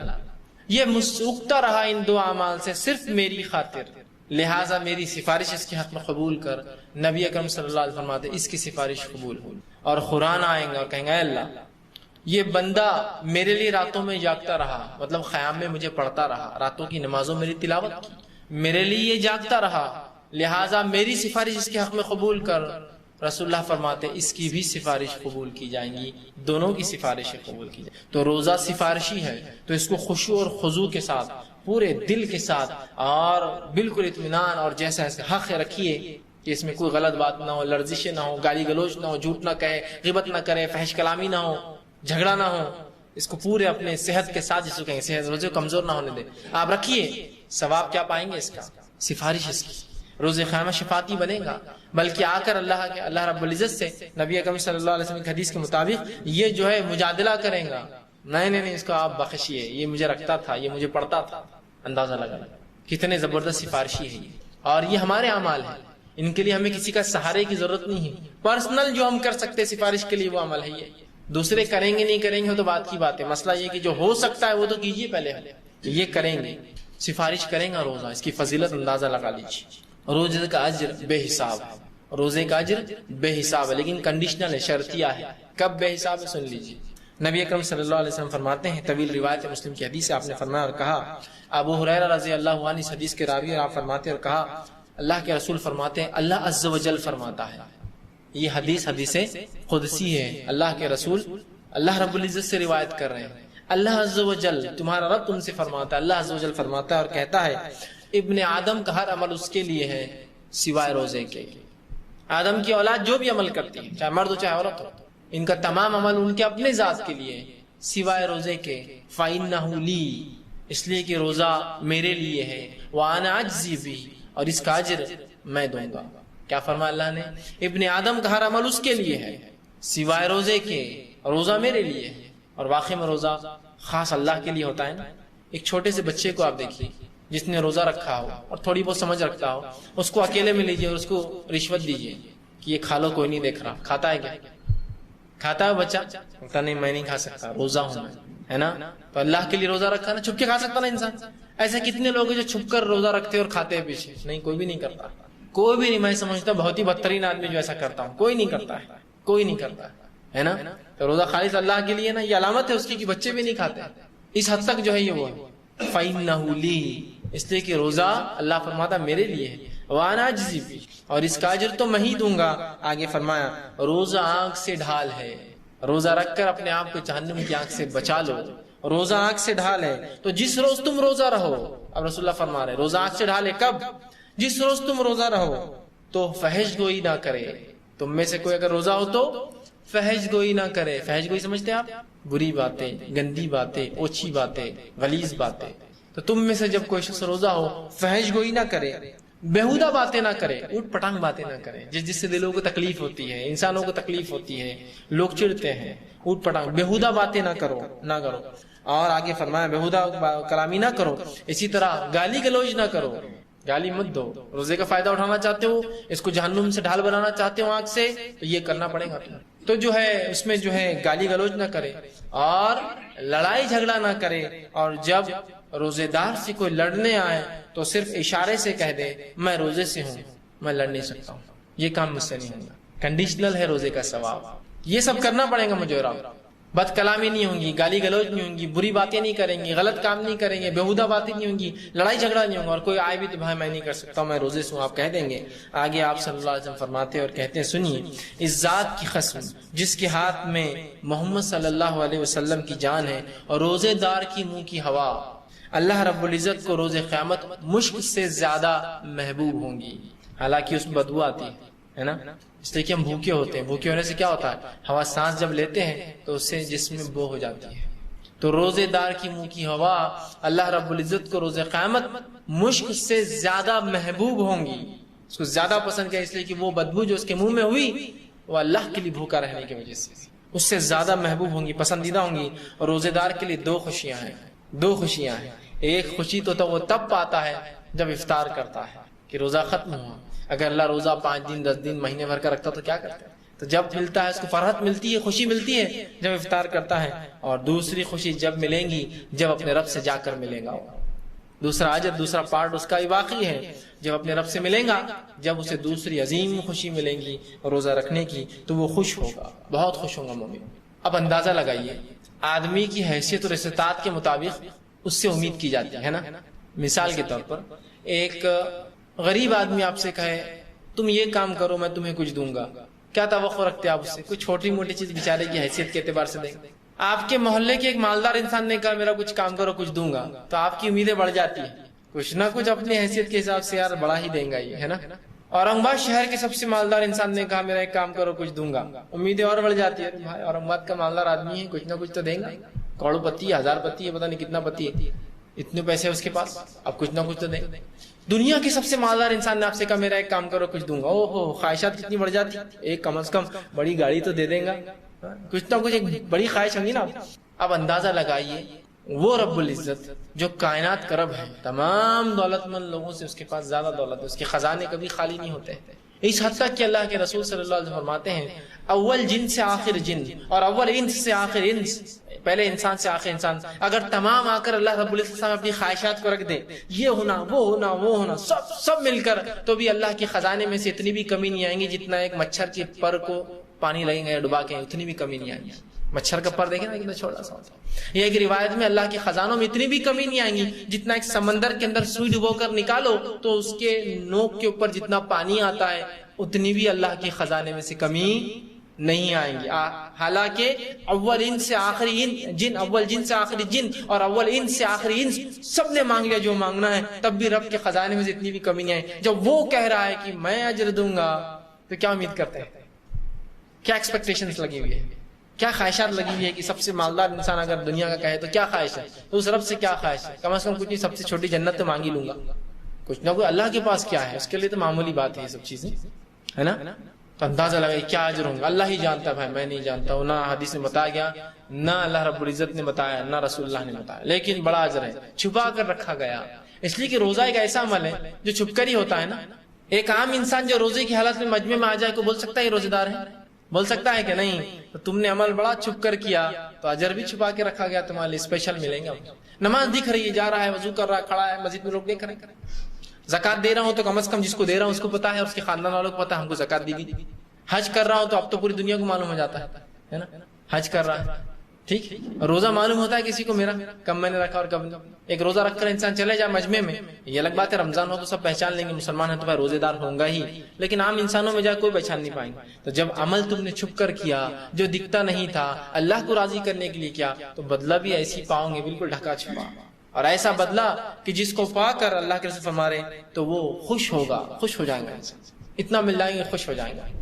آپ اپنے رب سے امید کر سکتے ہیں، کچھ نہ صحیح تو سب سے چھوٹی جنت کی تو کم از کم خواہش اور امید میں کر سکتا ہوں، ہے نا. بہت بڑا اجر ہے روزے کا، یاد رکھیے بہت بڑا اجر، لیکن اس کی صحت برابر ہو. جیسے میں نے کہا بےہودہ باتیں نہیں، بد کلامی نہیں، فحش نہیں، گندی چیزیں نہیں، لڑائی جھگڑا کچھ نہیں روزے میں. اور کوئی لڑنے آئے تو کہہ دے میں روزے سے بھائی، یہ کام نہیں ہو سکتا. ٹھیک، اسی طرح اور روزے دار کے لیے اس کی فضیلت آتی ہے. روزے دار کے لیے جنت کا خاص دروازہ ہے جس کا نام ریان ہے، اور روزے دار اس دروازے میں سے داخل ہونے والے. جنت کو 8 دروازے اور جہنم کو 7 دروازے یاد رکھیں. تو ایک دروازہ 8 میں سے خاص ہے جس کا نام ریان ہے، جو کس کے لیے ہے، جنتی اس میں سے گزریں گے. اب آپ یہ سوچ سکتے ہیں اس میں کیا خاص بات، جنتی جس دروازے سے گزریں گے اس میں کیا ایسا امپورٹنٹ ہے، کیا خاص ہے، کیا اسپیشل ہے اس کے اندر. ہاں، لیکن اس عزت اور اعزاز کو آپ سمجھ نہیں پا رہے ہیں. دنیا کے لحاظ سے آپ سمجھیں گے، میں آپ کو سمجھاتا ہوں، مثال دیتا ہوں. لوگ گھر بناتے ہیں، مختلف گھر ہوتے ہیں، آج کل شہروں میں الگ الگ گھر بنتے ہیں. گھروں میں مختلف دروازے ہوتے ہیں، مردانے کا دروازہ، زنانے کا دروازہ. گزرنے والے کی اہمیت کے اعتبار سے دروازے کا نام بدل گیا، اس کی شخصیت کے اعتبار سے معاملہ الگ. خاص مہمانوں کا ایک دروازہ، وہ جب کھلتا ہے پورے محلے میں اعلان ہو جاتا ہے آج کوئی خاص آ رہا ہے، یہ دروازہ کھلا، شاید بچی کو دیکھنے آ رہے ہیں، بچے کا رشتہ چل رہا ہے، کچھ نہ کچھ خاص اسپیشل ڈور کھلا ہے. سرونٹ ڈور ہے، ایک نوکر جس سے چوکر چاکر آتے جاتے ہیں نا، نوکروں کا ہی رہتا ہے الگ دروازہ، ہے نا، ہوتا ہے نا، بڑے گھروں میں سب ہوتے ہیں ایسے دروازے. ہر دروازے سے آنے والی ذات کے اعتبار سے اس کی اہمیت بدل جاتی ہے، اس کا ریسیپشن بدل جاتا ہے، اس کا امپورٹنس بدل جاتا ہے نا. ہے نہیں، سرونٹ ڈور سے کوئی آیا تو اس کی اہمیت نہیں ہوتی، بلکہ وہ تو کھلا ہی رہتا ہے ہمیشہ، آپ اور جاؤ. مردانہ ہے تو لوگ کھڑے ریسیپشن کے لیے، آئیے مہمان ہے آپ. اسپیشل مہمان آئے تو پھر تو پورا خاندان کھڑا ہے ویلکم کے لیے، اسپیشل ڈور کھلتا ہے. تو اندازہ لگائیے اللہ کے پاس روزے داروں کی کیسی مہمان نوازی ہے. اسپیشل دروازہ ہے ان کے لیے ریان، اس میں سے صرف صائمون روزے رکھنے والے داخل ہونے والے. ایک دروازہ رکھنا علامت اور اعلان ہے، اللہ کے پاس بڑی اہمیت ہے روزے رکھنے والوں کی. معمولی مت سمجھیے روزوں، اللہ کا اتنی اہمیت ہے کہ دروازہ بنا رکھا ہے. اور ظاہر سی بات ہے جب روزے دار اس دروازے میں سے آئیں گے کیا عزت ہوں گی اور کیا بھگت ہوں گی، اس کا اندازہ لگا سکتے ہیں. دنیا کی چھوٹی موٹی دولت والے لوگ جو ہوتے ہیں، دنیا کی کتنی بھی دولت چھوٹی موٹی ہوتی ہے اللہ کے نزدیک اس کی نعمت کے بالمقابل، اور جنت کے مقابلے کچھ بھی نہیں. بلکہ جنت دنیا کی تمام مال و دولت جو کچھ کائنات میں ہے ایک جگہ جمع بھی کر لیا جائے تو روز قیامت جو آخرت میں اللہ نے جنت بنائی ہے تو اس کی ایک کمان خریدنے کے برابر بھی پیسہ نہیں ہوگا. اور ایسی کئی کمان ہیں جنت کے اندر، پورا دنیا کا پیسہ ملا لے جائے تو وہ کمان اتنی قیمتی ہے، ایک کمان کہ اتنا پیسہ نہیں ہوگا دنیا کے اندر پورا ملا لیا جائے. اس لیے کہ جس کے اینٹیں سونے کی ہو اور سونا خالص سونا، ڈپلیکیٹ اور دھوکے باز سونا نہیں، اس میں پیتل ملا ہو، تانبا ملا ہو، اور 22 اور 24 کیرٹ 100% گولڈ. اور جس کا گارا رسول اللہ فرماتے ہو نا، گارا سمجھتے ہیں اینٹ کو لگانے کے لیے جو سیمنٹ اور جو ریتی ہوتی ہے اس کو گارا بولتے ہیں. اس کا گارا ہیرو کا ہو، جس کی مٹی جو ہے زعفران ہو، اس کی مٹی زعفران سمجھتے ہیں نا، میں آپ پہ الزام نہیں دھر رہا ہوں، لیکن زعفران جو ہے ایک خاص پھول ہوتا ہے، اس کے اندر اس کا ایک حصہ ہوتا ہے پھول کا جو بہت قیمتی ہوتا ہے، ٹھیک، بہت مہنگا ہوتا ہے، بہت ہی مہنگا۔ وہ الگ بات ہے کہ ہمارا زعفرانی رنگ بہت سستا ملتا ہے، بہت قیمتی، اس کی مٹی زعفران ہے، اندازہ لگائیے کیا قیمت رہیں گے، کیا قیمت رہیں گے، تو اتنا قیمتی ہے، اتنا۔ تو وہاں جب دنیا کے چھوٹے موٹے مال و دولت والوں کے پاس جاتے تو کیسی آفت ہوتی، ان کی شادیوں میں چلے جاؤ، کہیں سے پانی آپ پر آ رہا ہے خوشبودار، تو کوئی آپ کو عطر لگا رہا آتے چھڑک رہا ہے نا، تو کوئی ویلکم کے لیے آپ پر پھول برسا رہا ہے، تو کوئی آتے ہی ہر گیسٹ کو پھول پہنا رہا ہے، تو کوئی ایک جو ہے تہوار اڑا رہا ہے، کتنی خوشی ہوتی ہے نا، میں کسی نے کچھ دیا، کوئی ایک دستی ڈال دے رہا ہے، کیا بات ہے، کوئی خاتون جا رہی ہے اس کو ایک ساڑی دے رہا، تو بولیں گے بابا بابا اس کی تو تعریف زندگی بھر کروں گی میں، ساڑی دے دیا، کتنی ہم کو وہ ہوتی ہے۔ تو اندازہ لگائی فرشتے کیسی آوگت کرنے کھڑے ہوں گے اس دروازے کے اندر، یعنی اسپیشل لوگ آ رہے ہیں، اللہ کے روزے دار ہیں، ان کے لیے اسپیشل ڈور ہے، تو ظاہر سے تو ان کی ویلکم بھی اسپیشل ہونا چاہیے۔ تو اندازہ لگائیے اللہ کے نزدیک اتنی اہمیت ہے روزے داروں کی کہ اللہ رب العزت نے اس کے رکھنے والوں کے لیے اسپیشل ڈور بنا دیا جنت، جاؤ اس میں سے تم ہی داخل ہوں گے، صرف روزے دار۔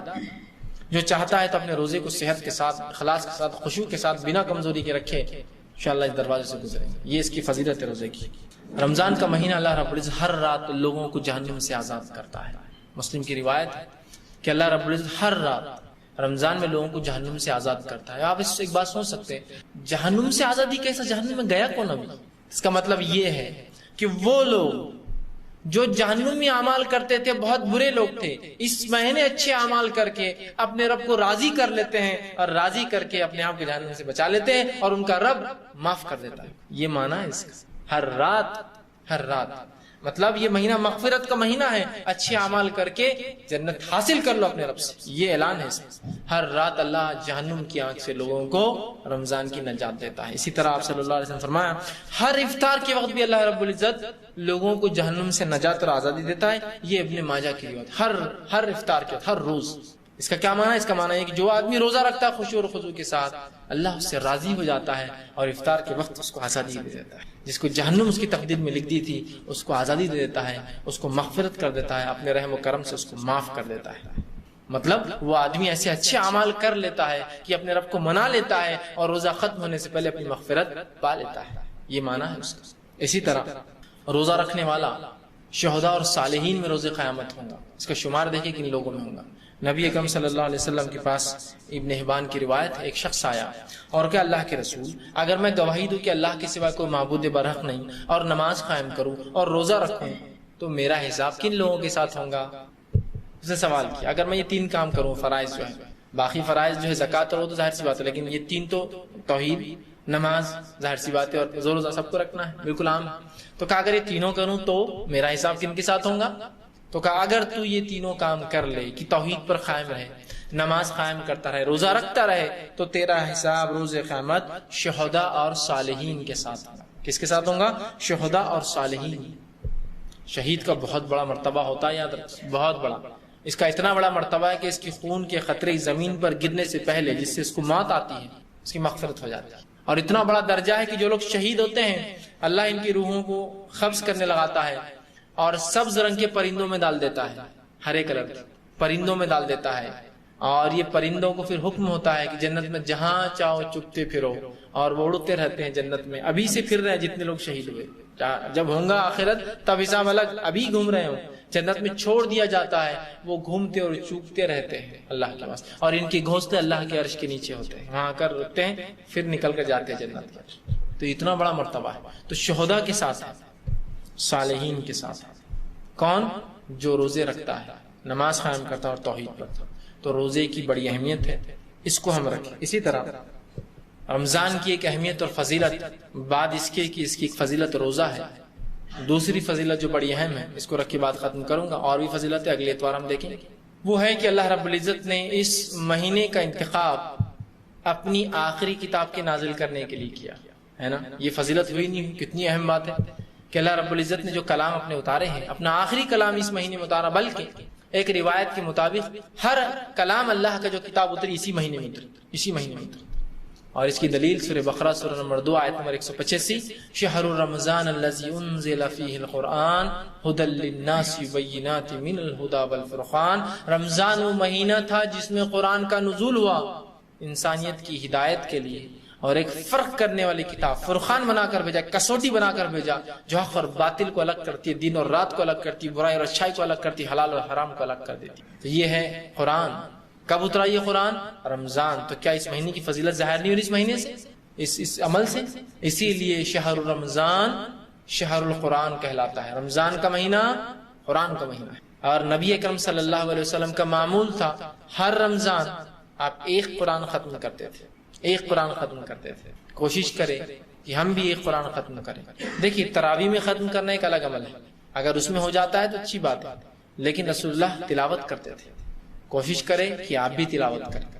اور چونکہ قرآن نبی اکرم صلی اللہ علیہ وسلم اور صحابہ کی زبان میں تھا، میری زبان عربی نہیں ہے، کوشش یہ کروں کہ ہر رمضان ایک قرآن معنی کے ساتھ ختم ہو، کم از کم سال میں ایک بار تو پتہ چلے میرا رب مجھ سے کیا چاہتا ہے۔ اور انسان بھولتا ہے، اگلے سال تک پھر کچھ بھول ہو جائیں گی، پھر ریپیٹ کروں گا، پھر اس کا جو معنی آئے گا، پھر حرام حلال کی تمیز آ جائیں گی، اور پھر وہ ہوگا۔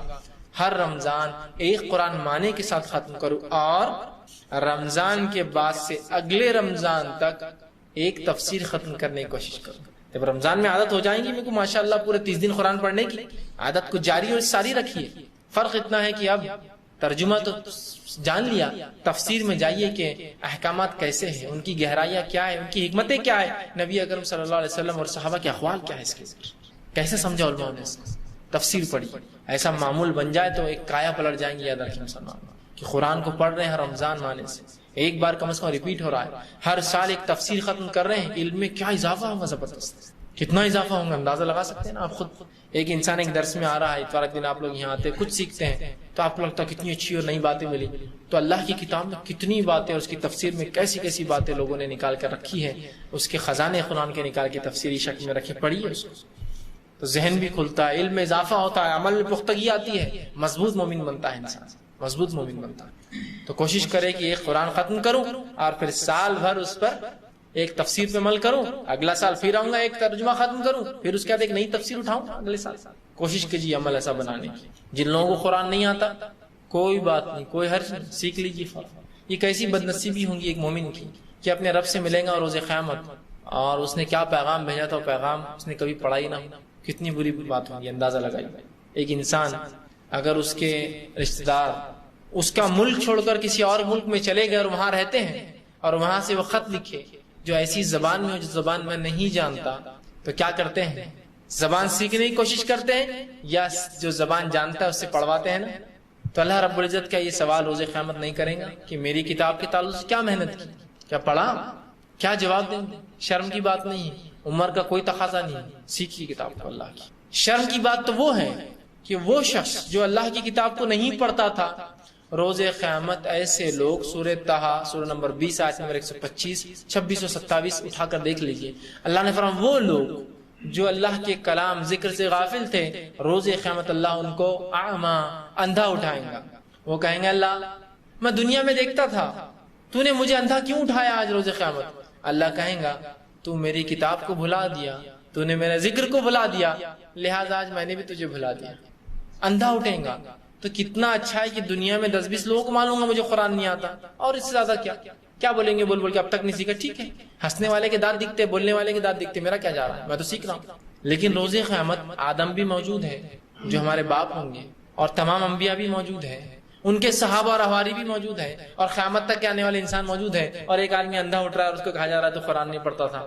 کیسی بدنامی ہے، کیسی بدنامی مقام محشر میں ہو رہی ہے، بدنامی، اندھا اٹھ رہا ہے۔ اندھا اٹھتے لوگ بولیں گے تو قرآن نہیں پڑھتا، اس لیے کہ جو مادرزاد اندھے بھی ہوں گے تو روز قیامت دیکھیں گے، لنگڑے ہوں گے تو وہ بالکل سیدھے ہو جائیں گے، کمیاں ہوں گی تو دور ہو جائیں گے، پاگل ہوں گے تو صحیح سلامت ہو جائیں گے، وہاں نہیں اٹھیں گا انسان، بالکل فریش اٹھیں گا وہاں۔ لیکن جو اندھا اٹھیں گا سب بولیں گے ہاں قرآن نہیں پڑھتا تھا، اللہ کی کتاب سے محروم تھا۔ کیا بدنامی ہے، خطرناک، کروڑ انسان سمندر سے بھی زیادہ تعداد میں کھڑے اور اندھا اٹھ رہا ہے۔ اس سے اچھا یہاں 2 4 5 10 لوگ برا بولیں گے اب تک نہیں سیکھا، اور کوئی بھی نہیں بولیں گا، الٹا بلکہ لوگ سراہنا کریں گے، بڑی بات ہے آپ اس عمر میں سیکھ رہے ہیں، بہت اچھا ہے۔ وہ جاہل اور بیوقوفی ہوں گے جو آپ پر ہنسے، اور ہنسنے والے تو ہنستے رہیں گے، آپ اپنا کام کرتے رہیں گے، ہے نا۔ ہاتھی جب چلتا ہے تو کتے بھوکتے ہی رہتے ہیں، ہاتھی کو پرواہ نہیں کرنا چاہیے، وہ اپنی چال چلتا رہے آگے، وہ بھوکتے رہیں گے اور خاموش بڑھیں گے، ان کو کیا فائدہ اس سے، ٹھیک، اپنا کام کرتے رہیے۔ تو اللہ کی کتاب کی تلاوت معمول ہو، اور جب رمضان بھر اس کو پڑھوں تو غیر رمضان عادی ہو جاؤں گا نا، 1 مہینہ پڑھنے کے بعد تو کسی بھی برے سے برے انسان کو بری سے بری چیز چھوڑنا آسان ہے اور اچھے سے اچھی چیزوں کا حاصل کرنا آسان ہے مہینہ میں۔ اب معمول بناؤں کہ روز قرآن پڑھوں گا، روز سب سے پہلے اس کی تلاوت، تو باقی پورے کام دنیا کے۔ بہت سے لوگ صبح اٹھتے ہیں، اخبارات ایسے سیریسنس اور ایسے فکر کے ساتھ اخبارات پڑھے جاتے ہیں کہ ایسا ان کے گھر کی خبریں تھی پوری اس کے اندر، یا انہی کے واقعات تھے، ایسا ہوا ویسا ہوا، اور تبصرے بھی چل رہے ہیں، اور اخبار والے بھی کیسے گھماتے ہیں کئی بار، مطلب اس کی کوئی حد نہیں۔ ہندوستان بھر کے اندر ہزاروں لوگوں کو کتے کاٹتے ہوں گے روز، ہے نا، ایک ہیڈنگ، ایک آدمی کتے نے کاٹ لیا، کیا خبر ہے، دیکھو کتے نے کاٹ لیا، بیچارہ جا رہا تھا، سامان تھا، سائیکل پر تھا، یہ تھا، آدھی رات کی حالت، کتوں کو ڈبل روٹیاں بھی ڈالا، لیکن پھر بھی کتے نے کاٹ لیا۔ کئی لوگ مر گئے اس رات اور اس دن، ہزاروں لوگ جو ہے ہلاک و برباد کر دیے گئے، جنگوں میں مارے گئے۔ یہ کتے کا کاٹنا کون سی بڑی خبر، میرے کو نہیں لگتا ہے کوئی بہت ٹینشن فکر والی خبر تھی۔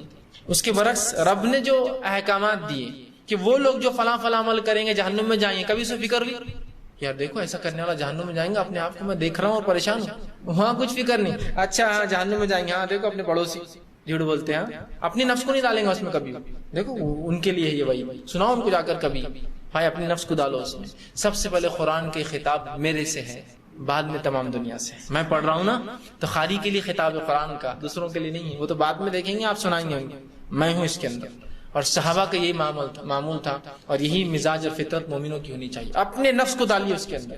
منافقین کی آیتیں نازل ہو رہی ہیں، سب سے زیادہ فکر مند کون تھا معلوم آپ؟ منافق فکر مند نہیں تھے، ان کو تھوڑی فکر تھی کہ ہماری پول کھول رہی ہے، لیکن اطمینان تھے کہ ان کی سیدھی پول نہیں کھولیں گا اللہ، اور رسول اللہ نے کبھی نام نہیں بتایا، تو وہ مطمئن تھے کہ سیدھی نہیں۔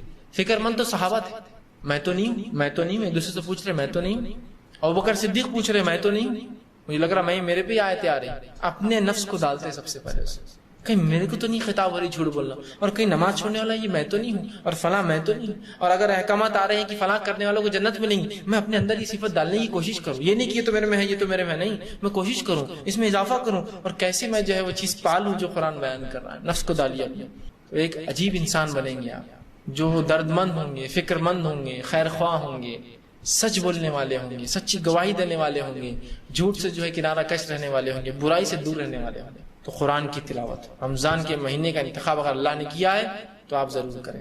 آپ چاہے تلاوت کی شکل میں ہو، کچھ لوگ کہتے تلاوت مشکل جا رہی ہے تو کوشش کریں کہ رمضان میں شروع کریں، سال بھر پڑھتے رہیں، اور تراویح کی شکل میں بھی آپ تلاوت قرآن سن سکتے ہیں، یہ بھی ایک اچھا طریقہ ہے۔ لیکن مہربانی کر کے ان تراویح کی نمازوں کو ہمارا اور تمہارا، اپنا اور ان کا، وہ جماعت کا اور یہ جماعت کا، فلاں اور فلاں کا فرق کرنے والی چیز مت بنائیے۔ کتنا بھی بولے تو یہ عبادت نفل یا سنت ہے، فرض تو نہیں ہے نا، فرائض کی پابندی ہو رہی، معاملہ بس ٹھیک ہے، اچھا۔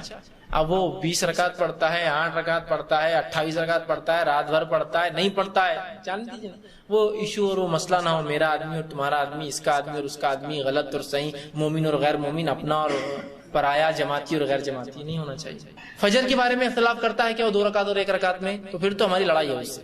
4 بولتا ہے تو ہم تو اس کو جو ہے محلے سے نکال دیں گے، 2 بولتا ہے نا، کوئی مسئلہ نہیں۔ فرائض میں وہی ہے نا، رکعتیں، کوئی اس میں تعداد میں تبدیلی ہے کسی کے رکعتوں میں نہیں، بس ماشاءاللہ۔ پھر کیا کرنا ہے؟ اتنی خیر خواہی کی بات ہے بھائی، کہیں 20 پڑھتا ہے پڑھ، کہیں 8 پڑھتا ہے پڑھ، تو پڑھ بس جا، یہ ہونا چاہیے مادہ۔ وہ نہیں ہو کہ رمضان کا مہینہ آ گیا اور خاص میں کتنی کہاں جا رہے تم نماز کو، کتنی رکعت ہو رہی وہاں، اوف وہ جماعت میں تم، اب اعلان سب جگہ رہے، وہ تو نکل گیا اپنی اس سے، باہر ہو گیا اسلام سے۔ کیسا 8 رکعت پڑھ رہا ہوں، کیا 8 رکعت پڑھنے سے آدمی اسلام سے باہر ہوتا؟ اس نے نماز تھوڑی چھوڑ دیا، اس نے انکار تھوڑی کیا نماز کا کہ میں فرائض ورائض کچھ نہیں، بس نماز کی کوئی ضرورت نہیں۔ ارے خالی ایک ایسی عبادت جو نفل یا سنت ہے، اس میں آپ جھگڑا کر رہے اور اتنا بڑا فتنہ فساد کہ جو آپ سے رب کے بارے میں اختلاف کرتا ہے اس سے تو محبت کرتے ہیں آپ۔ 8 پڑھنے والے سے بالکل بیٹی دیوی تو طلاق دے کے لانے کا، اپنے اس سے گھر اپنا الگ کر لینے کا، اس کی پڑوس میں رہنے سے نحوست آ رہی، اس سے تو سبحان اللہ۔ ایک مشرک سے محبت ہے، اور صرف ایک آدمی جو نوافل میں اختلاف کر رہا ہے، فرائض میں بھی نہیں، 5 پوری ہے اس کے پاس، رکعتیں اتنی صرف، تو بس الگ۔ تو مہربانی کر کے اس کو فرق کرنے والی چیز مت بنائیے۔ میں تو یہ سوچوں گا کہ میرا بھائی پڑھ رہا ہے نا، بس پڑھتا رہے بھائی، کہیں بھی جا کے پڑھ لگا رہے، دین سے لگا رہیں گا تو کچھ تو بھی کریں گا، اور اگر حق ہے میرے پاس تو میں امید کرتا ہوں کہ لوگ حق کی طرف آئیں گے۔ آپ کو لگتا ہے وہ حق سے ہٹ بھی گیا، تو اگر حق ہے آپ کے پاس اور وہ دین سے لگا رہیں گا تو کبھی نہ کبھی حق پر ضرور آ جائے گا۔ تو اس کو اللہ کے لیے مہربانی کر کے اختلاف کا موضوع مت بنائیے، جھگڑے کا موضوع مت بنائیے۔ ہوتا ہے رمضان شروع ہوتے لوگ آ جاتے ہیں 8 رکعت 20 رکعت، اتنا بڑا مسئلہ ایسا لگتا ہے کہ 30 روزے یا 40 روزے کا مسئلہ ہے، کیا کرنا ہوتا، روزے کتنے ہیں، اتنا بڑا مسئلہ رہتا ہوں بھائی، وہ 8 رکعتیں کا 20 رکعتیں، وہ 20 پڑھیں گے تو اپن تو ان کو چھوڑیں گے نہیں، وہ 8 پڑھیں گے تو اپن تو ان کو دھوکے نکال دیں گے، وہ ایسا نہیں ہوں گے مسجد میں، اتنے مسائل. اس لیے کہ شیطان ایسے ہی کرتا ہے، انسان کا ایسا وہ کرتا ہے. اور عموماً 8 اور 20 کے مسائل کرنے والے وہ لوگ ہوتے ہیں جو رمضان کے نمازی ہوتے ہیں. اب میرے کو عادت ہے روز کھینچنے کی لوگوں کو، ہوٹل پہ بیٹھے ہیں، نکڑوں بیٹھے، اور کیا کرنا ہے، تیرے گھر میں کیا چلا اس کا، رمضان کہتا ہے تھوڑا تقوی اختیار کر لے، ٹی وی بھی بند ہے، تب ڈراموں کا بھی نہیں پتا چل رہا، پکچروں کا بھی نہیں پتا چل رہا، تھیٹر بھی نہیں جا رہے، اب کیا باتیں ہو، تو اب دینی باتیں شروع کر کے لوگوں کو کھینچو، دینی مسائل کیا چل رہے رات بھر بحث، 20 پڑھتے 8 پڑھتے، چلو نکالو. اور بولنے والے کو علم، نہ سننے والوں کو علم، لیکن اپنے طرف سے برابر، ہاں اتنی ہوتی تو تم اتنی پڑھنا چاہیے تمہارا. ارے بھائی علم نہیں ہے تو منہ بند رکھی، شریعہ کا معلوم، خاموشی اختیار کر لیجیے، چھوڑ دیجیے. کیوں خواہ جن لوگوں کو علم ہے وہ اس کو طے کر لیں گے، خواہ بحث سے جھگڑا چل رہا ہے، یا پھر کچھ بھی بحث اور بحث ہے، روزے کی حالت میں فلاں درست ہے کیا، اور کچھ بھی ایسی باتیں جس کا کوئی لینا دینا سوائے اس کے کہ آپ ٹائم پاس کرتے ہیں. تو اس کی ایک بڑی فضیلت ہے، اللہ کے رسول صلی اللہ علیہ وسلم نے اس کے تعلق سے بڑی فضیلت بیان کی. آئیے آپ کے سامنے حدیث رکھتا ہوں اس کے تعلق سے، رمضان کی اس فضیلت کے تعلق سے. آپ صلی اللہ علیہ وسلم نے فرمایا، یہ ابن ماجہ کی روایت ہے، اور ایک مرتبہ صحابہ کے پاس اللہ کے رسول صلی اللہ علیہ وسلم آئے جبکہ ابھی رمضان شروع نہیں ہوا تھا، ہونے والا تھا. جب آپ صلی اللہ علیہ وسلم وہاں آئے تو صحابہ سے کہا، دیکھو تم پر ایک مہینہ آ رہا ہے جس میں ایک ایسی رات ہے جو قدر اور منزلت کے اعتبار سے 1000 مہینوں سے افضل ہے. کیا فرمایا آپ نے صحابہ سے کہ دیکھو تم پر ایک مہینہ آ رہا ہے جس میں ایک ایسی رات ہے جو اپنی قدر اور منزلت کے اعتبار سے، اہمیت کے اعتبار سے 1000 مہینوں سے بڑھ کر ہے. اور اللہ کے رسول صلی اللہ علیہ وسلم پھر آگے فرماتے اور کہتے ہیں کہ جس نے اسے پار لیا اس نے تمام خیر پار لیا، اور جس نے اسے چھوڑ دیا، ضائع کیا، وہ تمام خیر سے محروم رہا، اور ایک بد نصیب سے ہی یہ رات چھین لی جاتی ہے. کیا فرمایا آپ نے کہ دیکھو تم پر ایک مہینہ آ رہا ہے جس میں ایک ایسی رات ہے جو قدر اور منزلت کے اعتبار سے 1000 مہینوں سے افضل ہے، اور جس نے اس رات کو پا لیا اس نے تمام خیر کو پا لیا، تمام خیر حاصل کر لیا، اور جس نے اس رات کو ضائع کر دیا وہ تمام خیر سے محروم رہا، اور ایک بد نصیب سے ہی یہ رات چھین لی جاتی ہے. مطلب وہ شخص بد نصیب ہے جو اس رات کو پا نہ سکے. تو رمضان کی یہ بہت اہم فضیلت ہے جس کو شب قدر ہم کہتے ہیں. اب شب قدر کب آتی یہ بھی آپ دیکھ لیں یا جان لیں. شب قدر جو ہے رمضان کے آخری عشرے کی طاق راتوں میں سے کوئی ایک رات ہے، یاد رکھیے، آڈ نائٹس میں سے کوئی ایک نائٹ ہے. طاق راتوں سے مراد آڈ نائٹس. تو یہ آخری عشرے میں آتی. تو آخری عشرے میں جو طاق راتیں آتی وہ کون کون سی ہیں؟ 21 کی رات، 23 کی رات، 25 کی رات، 27 کی رات اور 29 کی رات. ان 5 راتوں میں سے کوئی ایک رات شب قدر یا لیلۃ القدر ہے، یاد رکھیے. ٹھیک. اب بہرحال شب قدر، لیلۃ القدر کی جو کچھ اہمیت ہماری نظروں میں ہے، جیسے تیسے ہم اس کو مناتے ہیں، وہ اس حد تک ہے کہ اس کو ہم 5 راتوں میں سے کوئی ایک رات نہیں بلکہ ایک رات طے کر کے مناتے ہیں. اور وہ رات کون سی ہوتی ہے؟ 27 کی رات. سوال یہ ہے کہ نبی اکرم صلی اللہ علیہ وسلم اپنی پوری زندگی اس رات کو تلاش کرتے رہے. صحابہ رضی اللہ عنہم اجمعین پوری زندگی اس رات کو 5 راتوں میں تلاش کرتے رہے. تابعین، تبع تابعین، امام، سلف صالحین، مفسرین، محدثین اس رات کو 5 راتوں میں تلاش کرتے رہے. یہ بڑی تعجب کی بات ہے کہ بر صغیر میں، ہندوستان، پاکستان میں اور بنگلہ دیش میں ہم کو پہلے سے معلوم ہے کہ یہ 27 کو ہے. مطلب نبی اکرم صلی اللہ علیہ وسلم کی بات نہ پتہ چل سکی، صحابہ اس کو 5 راتوں میں تلاشتے رہے، تابعین، تبع تابعین، سلف صالحین اس کو تلاشتے رہے. اور یہ ایک عجیب اتفاق ہے کہ ہندوستان میں ہمیں پہلے پتہ چل گیا کہ وہ رات جو ہے 27 کو آتی ہے، لہٰذا ہم اس کو 27 کو منا لیتے ہیں اور اطمینان ہو جاتا ہے کہ ہمیں وہ رات مل گئی اور ہم بد نصیبوں سے نکل کر جو ہے خوش نصیب بن گئے، اس لیے کہ ایک بد نصیب سے یہ رات چھینی جاتی ہے. تو اندازہ لگائے کیا ایسا ہو سکتا ہے جو بات نبی کو نہ پتہ چلے، صحابہ کو نہ پتہ چلے، تابعین، تبع تابعین کے علم نہ ہو، اس زمانے کے بعد ہمیں پتہ چل جائے کہ وہ رات کب ہو سکتی؟ نہیں، اس رات کی کچھ نشانیاں ہیں. صحیح بات، بہت تفصیلی بیان تو نہیں ان نشانیوں کا، لیکن نشانیاں ہیں. نبی اکرم صلی اللہ علیہ وسلم نے ایک صحابی کو ایک مرتبہ کہا، جب آپ نے پوچھا کہ اللہ کے رسول شب قدر کیسے میں معلوم کروں، کیسے تلاش کروں، تو کہا اس رات بارش ہوگی، زوردار بارش ہوگی، ایسی بارش ہوگی کہ جب تم سجدہ کرو گے تو تمہارا سر پہ جو ہے کیچڑ لگے گا، مطلب مسجد میں پانی ٹپکے گا. اور وہ کہتے ہیں کہ میں 23 کی رات جو ہے نماز پڑھ رہا تھا اور بارش زور سے ہوئی، مسجد نبی کی چھت کھجوروں کی، اس کی پتوں کی تھی، پانی ٹپکا اور جہاں میں سجدہ کر رہا تھا وہاں بوندیں ٹپک رہی تھی، جس کی وجہ سے جب میں نے سجدہ کیا تو میری پیشانی پر جو ہے وہ مٹی کیچڑ کی شکل میں لگ گئی. تو یہاں تو 23 کے بارے میں بھی آتا ہے، 21 کے تعلق سے بھی آتا ہے، 27 کے تعلق سے بھی آتا ہے، لیکن ہم نے اس کو فکس کر لیا نہیں 27 ہے. اچھا چلیے 27 بھی آپ نے مان لی تو اس کو کیسے منایا جائے گا بتائیے مجھے. 27 کو بھی اگر آپ مان لیتے ہیں کہ رات ہے تو کیسے منایا جائے گا؟ ظاہر سی بات اللہ کو خوش کر کے، اس کی عبادت کر کے، ذکر و اذکار کر کے، تلاوت قرآن کر کے، قیام اللیل کر کے، یہ طریقہ ہونا چاہیے. اب آئیے جو 27 کو ہم نے پہلے تو طے کر لیا منمانے ڈھنگ سے، اس کو شریعت نے اجازت دے دی، شریعت نے طے نہیں کیا، اس کو منانے کا انداز بھی دیکھیے کیسا ہوتا ہے. مغرب ہو گئی، آپ نے افطار کیا، جبکہ رات تو مغرب سے شروع ہو گئی، ہماری رات نہیں شروع ہوتی مغرب سے. اس کے بعد جو ہے اب آج لیلۃ القدر ہے، اس کی تیاریاں کرنا ہے. مغرب کے بعد جو آرام سے جو ہے کھا رہے پی رہے یہ کر رہے. اب عشاء کی نماز کو جانا ہے، عشاء کی نماز کو چلے گئے. عشاء کی نماز کے بعد جو ہے اپنے کو مسجد میں جو لوگ عشاء پڑھنا ہے ان کو چائے پلانے کا ہے. آج ختم قرآن ہونے والا ہے مسجد کے اندر. امام صاحب کو ان کی خدمت کا بدلہ دیا جائے گا، مؤذن صاحب کو ان کی خدمتوں کا بدلہ دیا جائے گا. مسجد کے اندر جو ہے مٹھائیاں بنائی جائیں گی، لائٹنگ لگائی جائیں گی، چائے بنائی جائیں گی، اور کچھ لوگ جو ہے درس ایک قرآن کا ایک اجتماع ہو جائے گا، تقریر ہوں گی، واعظ ہوں گی، لوگ اس کو سن لیں گے. اور جب وہ ختم ہوا 12 بج گئے وہاں سے ہم نکلے تو اس کے بعد بازار کپڑے لینے جائیں گے، اس لیے کہ شب قدر ہے آج ہم جا کر ہیں تو سب مل کر گھر والے سب مل کر بازاروں میں جاتے ہیں، کپڑے خریدتے ہیں. یا کپڑے نہ بھی خریدے تو شب قدر ہے تو اس میں کھانے کی تو بڑی فضیلت ہے، تو جا کر کھانوں کی دکانوں پہ لائن لگ جاتی ہے. کوئی کباب کی دکان پہ 1 گھنٹے سے لائن لگا کھڑا، اس لیے کہ ابھی وہ مسئلہ ہے، حلیم مل نہیں رہی تو اس کے لیے لڑائی جھگڑا چل رہا ہے. مرغا یہاں اچھا بنتا ہے تو وہاں لائن لگی ہے. میں ڈھابے پہ یہاں آیا ہوا ہوں اس لیے کہ شب قدر ہے نا، شب قدر میں تو بڑی فضیلت ہے کھانے پینوں کی، اور وہاں لائن لگا کر کھڑے ہیں فلاں ہیں. اور ہوش آنے تک پھر سحر کا وقت آ گیا، سحر کی، اور سحر کے بعد برابر جا کر کھڑے ہو جاتے ہیں. ہاں دیکھو شب قدر کی یہ بھی ایک پہچان ہے کہ اس روز سورج نہ گرم ہوگا تھا، ہاں آج کا سورج بڑا ٹھنڈا ہے. سوال یہ ارے بیوقوف، جو 5 رات جاگیں گا وہ فرق کر سکیں گے کون سے دن کا ٹھنڈا تھا اور کون سے دن کا گرم. ایک دن جا کر پورا طے کر کے نشانیاں پوری فٹ کر کے 1000 مہینے کا ثواب لے کے پھر جا کے میں سو جاتا ہوں. ماشاءاللہ مل گئی رات. کیسی عجیب بات ہے کہ نبی اکرم صلی اللہ علیہ وسلم اس رات کو تلاش کرے، صحابہ اس رات کو تلاش کرے، اور مجھے تو پہلے سے پتا ہے 27 کو خامخواہ بیچاروں نے کوشش کی تلاش کرنے کی. سبحان اللہ، اندازہ لگائیے تو امت کا کیسا عجیب حال ہے.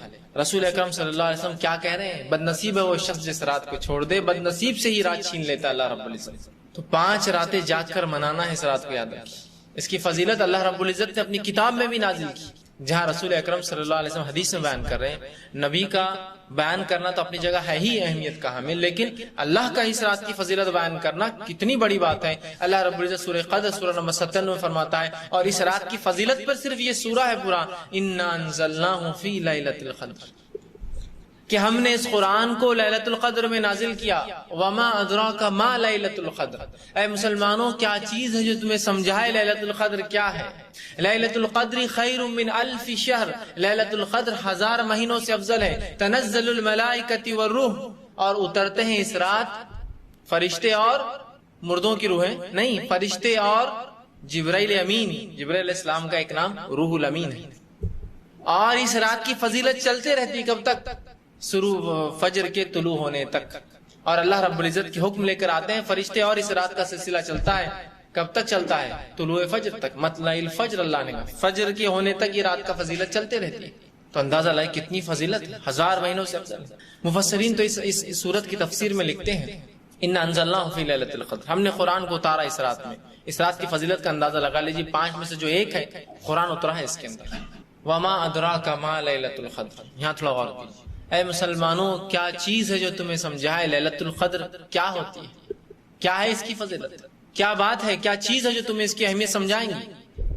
لیلۃ القدر خیر من 1000 شہر، لیلۃ القدر 1000 مہینوں سے افضل ہے. یہ جو لفظ ہے نا وما ادراک، کیا چیز تمہیں سمجھائے. ادراک عربی زبان میں کہتے ہیں کسی چیز کو گھیرنے کو، کسی چیز کو سمجھنے کو. تو وما ادراک ما لیلۃ القدر، کیا ہے مسلمانوں جو تمہیں سمجھا دے اس چیز کی فضیلت، اس رات کی فضیلت. لیلۃ القدر خیر من 1000 شہر. تو سن لو، پھر اگر زیادہ نہ بھی سمجھ سکو تو موٹا حساب لے لو. لیلۃ القدر خیر من 1000 شہر، لیلۃ القدر 1000 مہینوں سے افضل ہے، 1000 منتھ سے افضل ہے. 1000 مہینوں کی گنتی کو آپ سالوں میں تبدیل کریں تو ہوتا ہے 83 سال 4 مہینے، 83 years and 4 months. ایک رات کی فضیلت ہے. اور اس رات کو دیے جانے کے تعلق سے جو باتیں آتی ہے وہ یہ آتی ہے روایتوں میں. تفسیر مفسرین لکھتے ہیں کہ جب پچھلی قوموں اور پچھلی امتوں کی عمروں کے تعلق سے باتیں صحابہ کے سامنے آئی تو ان کو بڑا رشک آیا اور کہا اللہ کے رسول یہ لوگ اتنی لمبی لمبی عمریں پا چکے ہیں، یہ تو ظاہر سی بات ہے اعمال میں ہم سے آگے بڑھ جائیں گے نا، سیدھی سی بات، ہمارا کیا ہوگا؟ اس پر اللہ رب العزت نے یہ رات اس امت کو دی کہ یہ رات لے لو پھر چلو، تاکہ ان کی عمروں کے برابر تو تمہاری عمریں نہیں ہو سکتی ہے، لیکن ایک ایسی رات دے دیتا ہوں جس کو 5 میں سے ایک تلاش کر لو اور ان کی عمروں کے برابر پہنچ جاؤ اپنے اجر میں، بلکہ ان سے آگے بڑھ جاؤ۔ تو یہ رات ہمیں دی گئی۔ افسوس ہے اس رات کو ہم نے جس کی حقیقت، اس کی اہمیت کو نہیں سمجھا۔ جو کچھ ہے بس 27 کا ہے، باقی کچھ بھی نہیں۔ کیا ہمیں لگتا ہے کہ اتنا آسان ہے 1000 مہینوں کا ثواب پا لینا؟ اس کو تلاش تو کرنا ہوگا۔ نہیں یار بہت مشکل ہے، یہ اتنے 1000 مہینوں کی ہے ٹھیک ہے، لیکن 5 راتیں کون جاگیں گا، اتنی تکلیف، کام دھندا، تجارت، اسکول، کالج، نوکری، فلاں فلاں، لوگوں کے بہانے۔ میں ایک ادنا سا سوال کرتا ہوں کہ 5 راتیں جاگنا مشکل ہے؟ ہاں بڑا مشکل ہے بھائی، بہت مشکل ہوتی ہے، عورتیں بھی کہیں گی، مرد بھی یہ کہیں گے، ہاں ٹھیک۔ چلیے میں ایک بنیادی سوال کرتا ہوں، کیا آپ کے بچے کی شادی ہوئی، بچی کی شادی ہوئی، بھائی کی شادی تو ہوئی ہوگی، بہن کی شادی تو ہوئی ہوگی، رشتہ داروں کی شادی تو ہوئی ہوگی؟ ہاں ہوئی۔ بتائیے کتنی راتیں جاگی؟ ارے بھائی کیا بتاؤں، بچی کی شادی میں تو 10 راتیں میں سو نہیں سکا۔ ماشاءاللہ، کیا ثواب ملا اس کا آپ کو؟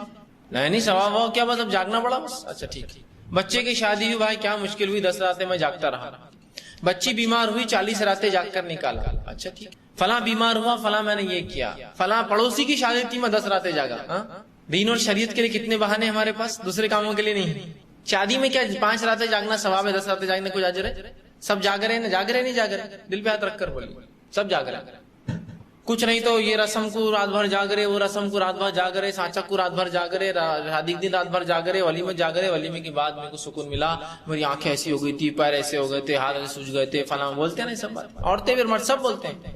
شرم کی بات ہے کہ جس میں آپ کو کوئی اجر نہیں ہے، نہ ہی وہ اعمال جو رات میں آپ جاگ کر رہے شادی سے پہلے وہ ثابت ہے سنت سے۔ ان بدعتوں کے اندر ہم راتیں 10 20 50 راتیں جاگ کر نکالتے ہیں، لیکن ایک اجر پانے کے لیے نہیں ہوتا ہے۔ بہت نیکیاں کر لی نا ہم نے، کیا ضرورت 1000 مہینے کے اجر کی؟ ہم کو یہ تو وہ حاصل کرے جن کو کچھ ملتا نہیں ہے، ہم کو تو اللہ نے بہت دیا ہے، خاندان میں اتنے بڑے ولی اور وہ گزر گئے انبیاء ہمارے کہ ہم تو جنت میں جا رہے ہیں، آپ دیکھیے چھوٹے موٹے لوگ ڈھونڈنا ہے، ایسا ہمارا ماحول۔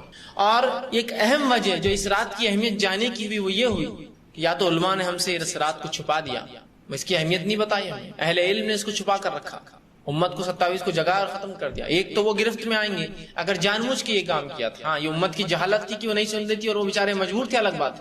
اللہ اہل علم کو گرفت کرے گا اس رات کی، تو نے بتایا کیوں نہیں پہلی چیز۔ اور دوسرا، امت کے وہ بڑے جو گھر کے بڑے تھے افراد، انہوں نے اس رات کی کبھی اہمیت بچوں کو نہیں سکھائی، یہ بات تو میں گواہی دوں گا اس کی، سب گواہی دیں گے اس کی۔ آج بھی یہ معمول ہے۔ کیا مجھے بتائیے کہ انسان جو بوڑھا ہو چکا ہے کیا اس کو نیکیوں کی ضرورت نہیں؟ ایک انسان جو عمر جا رہا ہے 40 50 سال ہے، کیا اس کو نیکیوں کی ضرورت نہیں؟ جو کچھ ہے تم لوگ جاگو، نوج بچے ہیں ٹھیک ہے، ہمارا کیا، ہمارا تو سب ہوا گیا۔ کیا آپ کو لگتا ہے آپ اتنی بڑی فضیلت سے؟ تو رسول اللہ نے نہیں فرمایا یہ جوانوں کے لیے ہے، بوڑھے اس سے مستثنا ہے، ادھڑ عمر اس سے مستثنا ہے، عورتیں بیمار ہے، سب وہ الگ چیز ہے، سب مجبوریاں الگ چیز ہے۔ کیا کہا جا رہا ہے؟ دیکھیے سنی حدیث کے الفاظ۔ انس بن مالک رضی اللہ عنہ اس حدیث کے راوی، وہ کہتے ہیں کہ رمضان آیا تو اللہ کے رسول صلی اللہ علیہ وسلم فرمایا یہ مہینہ جو تم پر آ رہا ہے اس میں ایک رات ایسی ہے جو قدر اور منزلت اہمیت کے اعتبار سے 1000 مہینوں سے بہتر ہے۔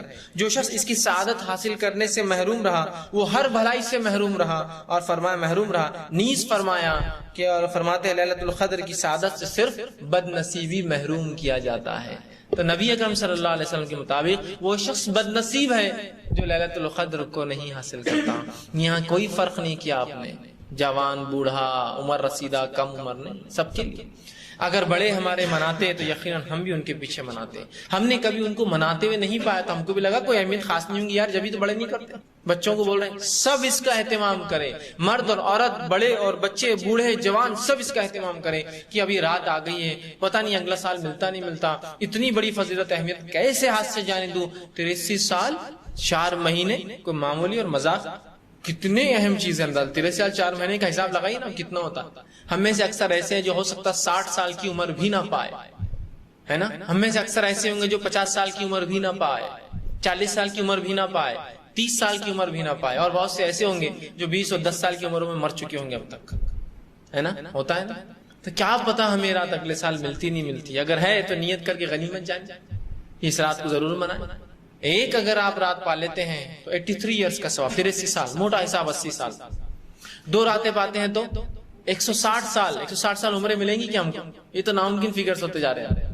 اور اگر 3 راتیں پالی تو 240 سال، 4 راتیں پالی تو 332 سال. اندازہ لگائیے کیا اجر ہے. 10 راتیں پالی ایسی تو 800 سال، اور 20 راتیں پالی تو 1600 سال. ایک انسان جو 60 سال کی عمر پاتا ہے، اپنے بالغ ہونے سے لے کر 60 سال کی عمر تک 50 راتیں پاتا ہے. یہ 50 راتیں 50 ٹائمز آتی ہے. 50 راتوں کو اگر وہ اہتمام سے کرتا ہے تو 4000 سال کا ثواب ملتا ہے. اتنی عمریں پائیں گے 4000 سال. عیسیٰ علیہ السلام کو دنیا سے اٹھائے گئے ابھی 2000 سال ہوئے صرف. نبی اکرم صلی اللہ علیہ وسلم کو جو ہے انتقال کر کے یا دنیا جا کے اسلام جو ہے مکمل ہو کر 1428 سال ہوئے صرف. کم بیش سمجھو 1500 سال ہوئے صرف. اندازہ 4000 سال. اجر دیکھ رہے آپ کتنا زیادہ ہے، کتنا عظیم ہے. تو یہ بات بڑی اہم ہے، یاد رکھیے. ہم لوگ اس کی اہمیت کو سمجھ نہیں پا رہے ہیں کہ شب قدر یا لیلۃ القدر کی کیا اہمیت ہے. ٹھیک ہے، تو یہ بہت زیادہ ضروری ہے ہماری کی چیزوں کو اہمیت ہم سمجھیں، اور بالخصوص شب قدر کی اہمیت کو جانیں، جس کے تعلق سے رسول اللہ فرما رہے بد نصیب ہے وہ شخص، بے نصیب ہے وہ شخص جس سے رات چھین لی جاتی ہے، اور وہی محروم رہتا ہے اس سے. اور جو اس سے محروم رہا، تمام خیر تمام اچھائی سے محروم رہا وہ شخص جو اس سے محروم رہا. اندازہ لگائے، تمام خیر سے آپ فرما رہے محروم رہا وہ شخص جو اس رات کی سعادت سے محروم رہا. تو اب کوشش کرے، طے کرے، تہیا کرے کہ ہم اس رات کو ضرور منائیں گے، ضرور منائیں گے، اور رسمی طور سے نہیں، ایک حقیقی عبادت کے طور پر منائیں گے، تاکہ اس رات کے ثواب ہمیں ملے. اور پوری راتوں کا حساب کتاب کیجیے آپ کہ میں 21 کی رات مناؤں گا تو 21 کے کام کاج کیسے کرنا ہے، کس کو سونپنا ہے، آفس سے کام کیسے کروں گا، تجارت کو کیسے سنبھالوں گا. ہاف پیمنٹ لیجیے، اس دن ہاف ڈے ورک کیجیے. دوپہر سے آؤں گا بھائی کل 5 دن میرے ایسے سال میں.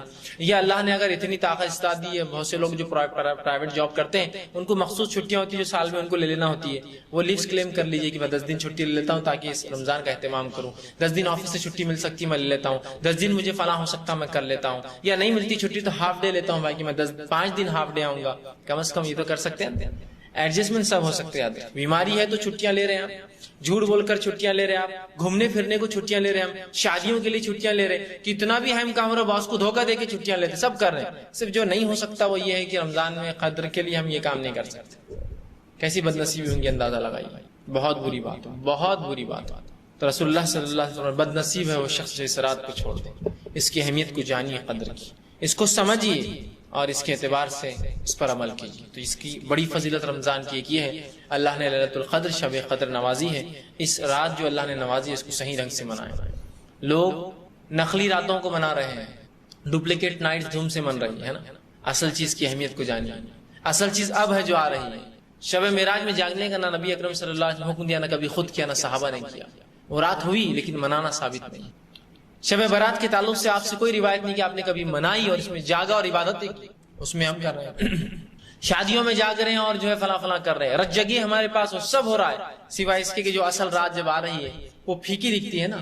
ڈپلیکیٹ چیز اتنی زیادہ ہو چکی ہے، اتنی بھرمار ہو چکی ہے کہ اصل چیز کی اہمیت کم ہو جاتی ہے. ہوتا ہے نا. ایک زمانہ تھا کہ جو موبائل آتے تھے وہ قیمتی تھے اور مہنگے بھی ہوتے تھے اور ساتھ میں جو ہے بہت کم تھے. اس کے بعد جو ہے مارکیٹ جو ہے وہ جو ہے تھوڑا ڈھیلا ہونے لگا اور جو ہے سستے قسم کے موبائل آنے لگے. کوئی برا نہیں سستا موبائل استعمال کرنا، بتا رہا ہوں صرف اصل چیز کی اہمیت کیسی کھو جاتی ہے. لوگوں نے اتنی وہ چیزیں اٹھا لی کہ ان کو لگا جب کوئی اصل چیز دیکھے تو بولے وہ سمجھتے کہ یہ ڈپلیکیٹ ہے نا. کوئی آدمی ہے اتنا بڑا ہینڈسل لایا تھا، بولتے رہے یار یہ چائنا کا ہوں گا، ڈپلیکیٹ ہینڈسل لا لیا اٹھا کے 2-4 ہزار کا ہوں گا. اصل چیز کی اہمیت کھو گئی نقلی چیزوں میں. تو نقلی اتنا منا لیا ہم نے تہوار، راتیں اتنی جاگ لی، رجگی اتنے کر لی کہ جب اصلی رات آئی جو جاگنے کی تھی اس کی اہمیت ختم ہو گئی. دیکھیں گے، جاگیں گے، اب اتنے کام ہیں، شرخرمے کی تیاری ہیں تو عورتیں جاگنے کی رات نہیں منا سک رہی ہے تو کوئی بول رہا میرا فلاں بزنس ہے تو میں نہیں کر سکتا. یہ بہانے بازیاں نہیں چلیں گی. بد نصیب ہے وہ شخص جو اس رات کو چھوڑ دے ان بہانوں کے ذریعے. اہتمام کیجیے، جاگیے، منائیے. نبی اکرم صلی اللہ علیہ وسلم ان راتوں میں اپنے اہلیہ کے گھر پر جاتے، اپنے ازواج کے گھروں پر جاتے اور دستک دے کر اٹھاتے کہ جاگو اس رات میں. بلکہ حدیث میں آتا ہے کہ نبی اکرم صلی اللہ علیہ وسلم رمضان کا پورا آخری عشرہ جاگ کر نکالتے اور عبادت کرتے.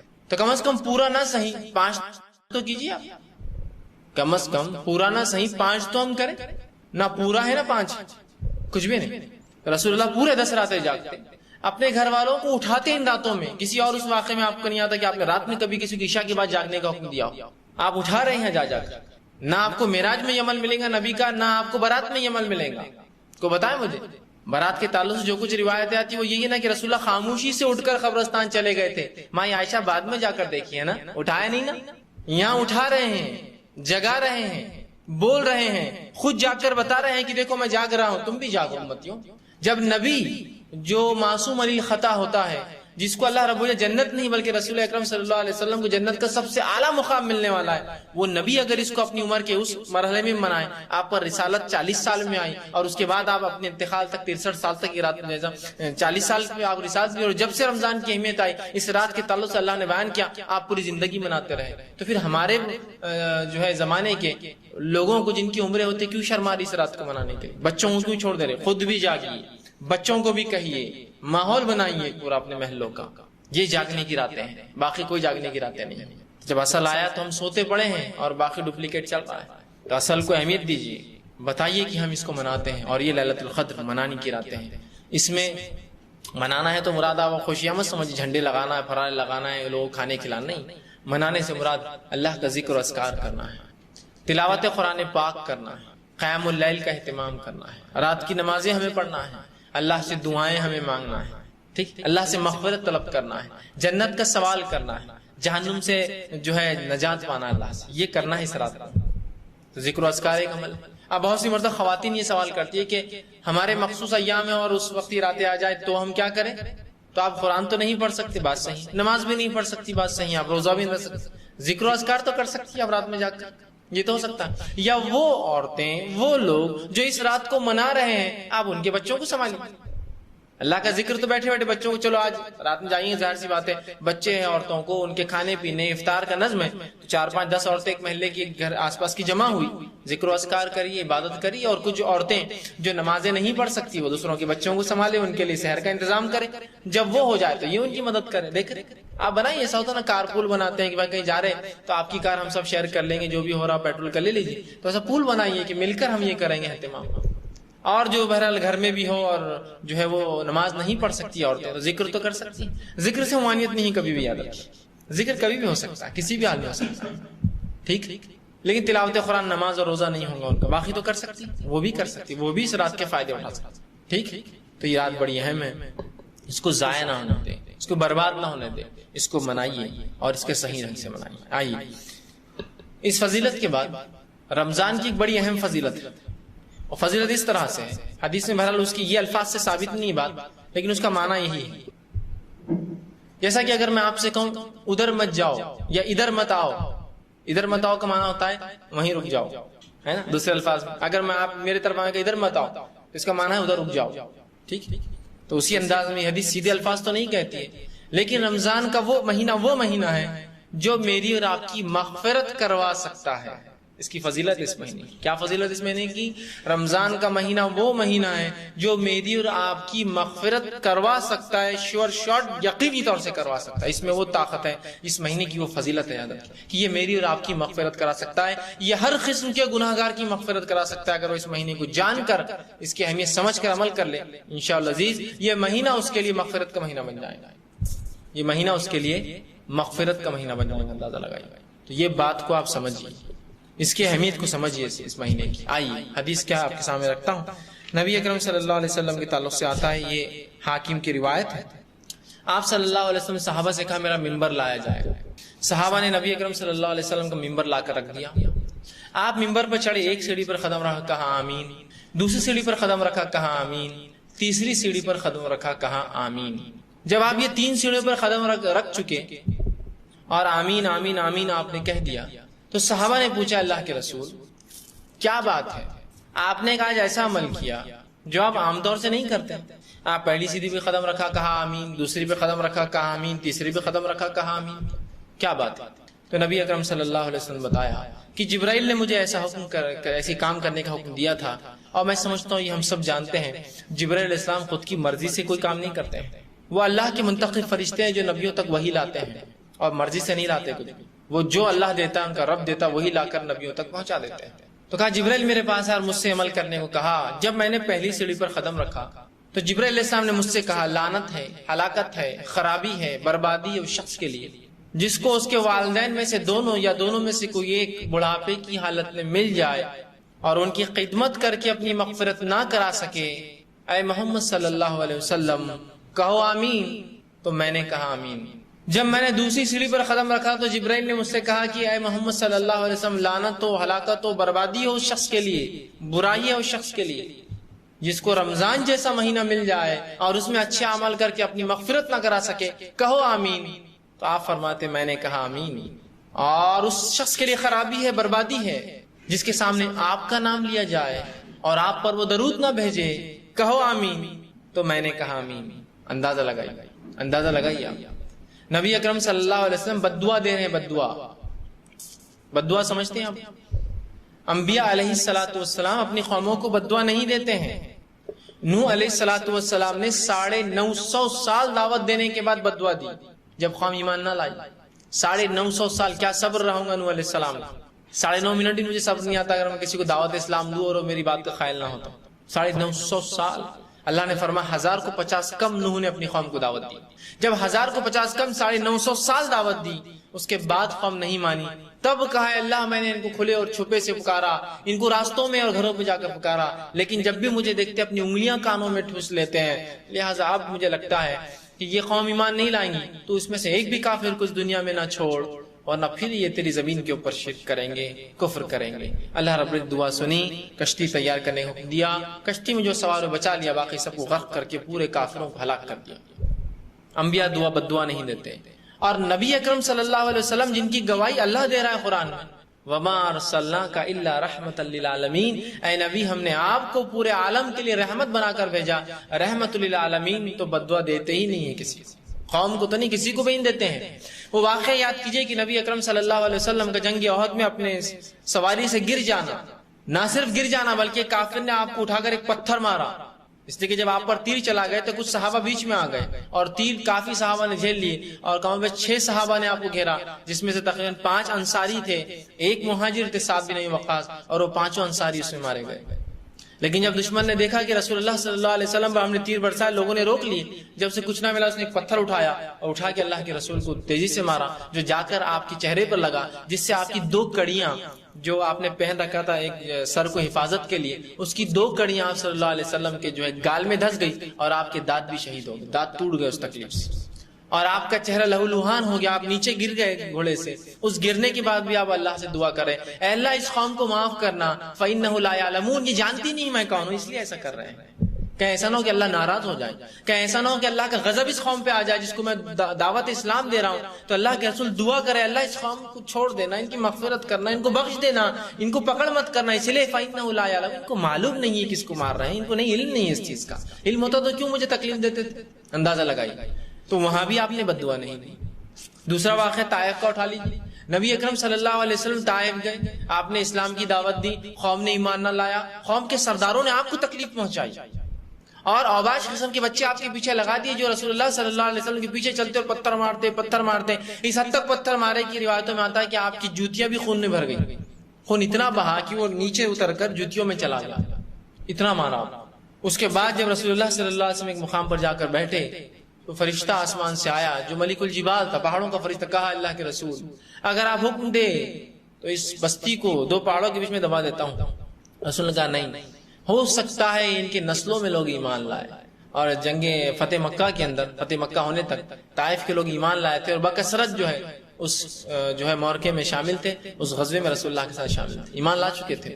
کب؟ طائف میں پہنچنے، مطلب طائف میں آپ نے دعوت دی، فتح مکہ سے پہلے طائف کی اکثریت لوگ ایمان لا چکے تھے۔ اندازہ لگائی، آپ نے وہاں بھی بددعا نہیں دی، یہاں لیکن بددعا دے رہے ہیں، ہے نا؟ لعنت ہو، ہلاکت ہو، بربادی ہو۔ الفاظ کس کے بددعا کی؟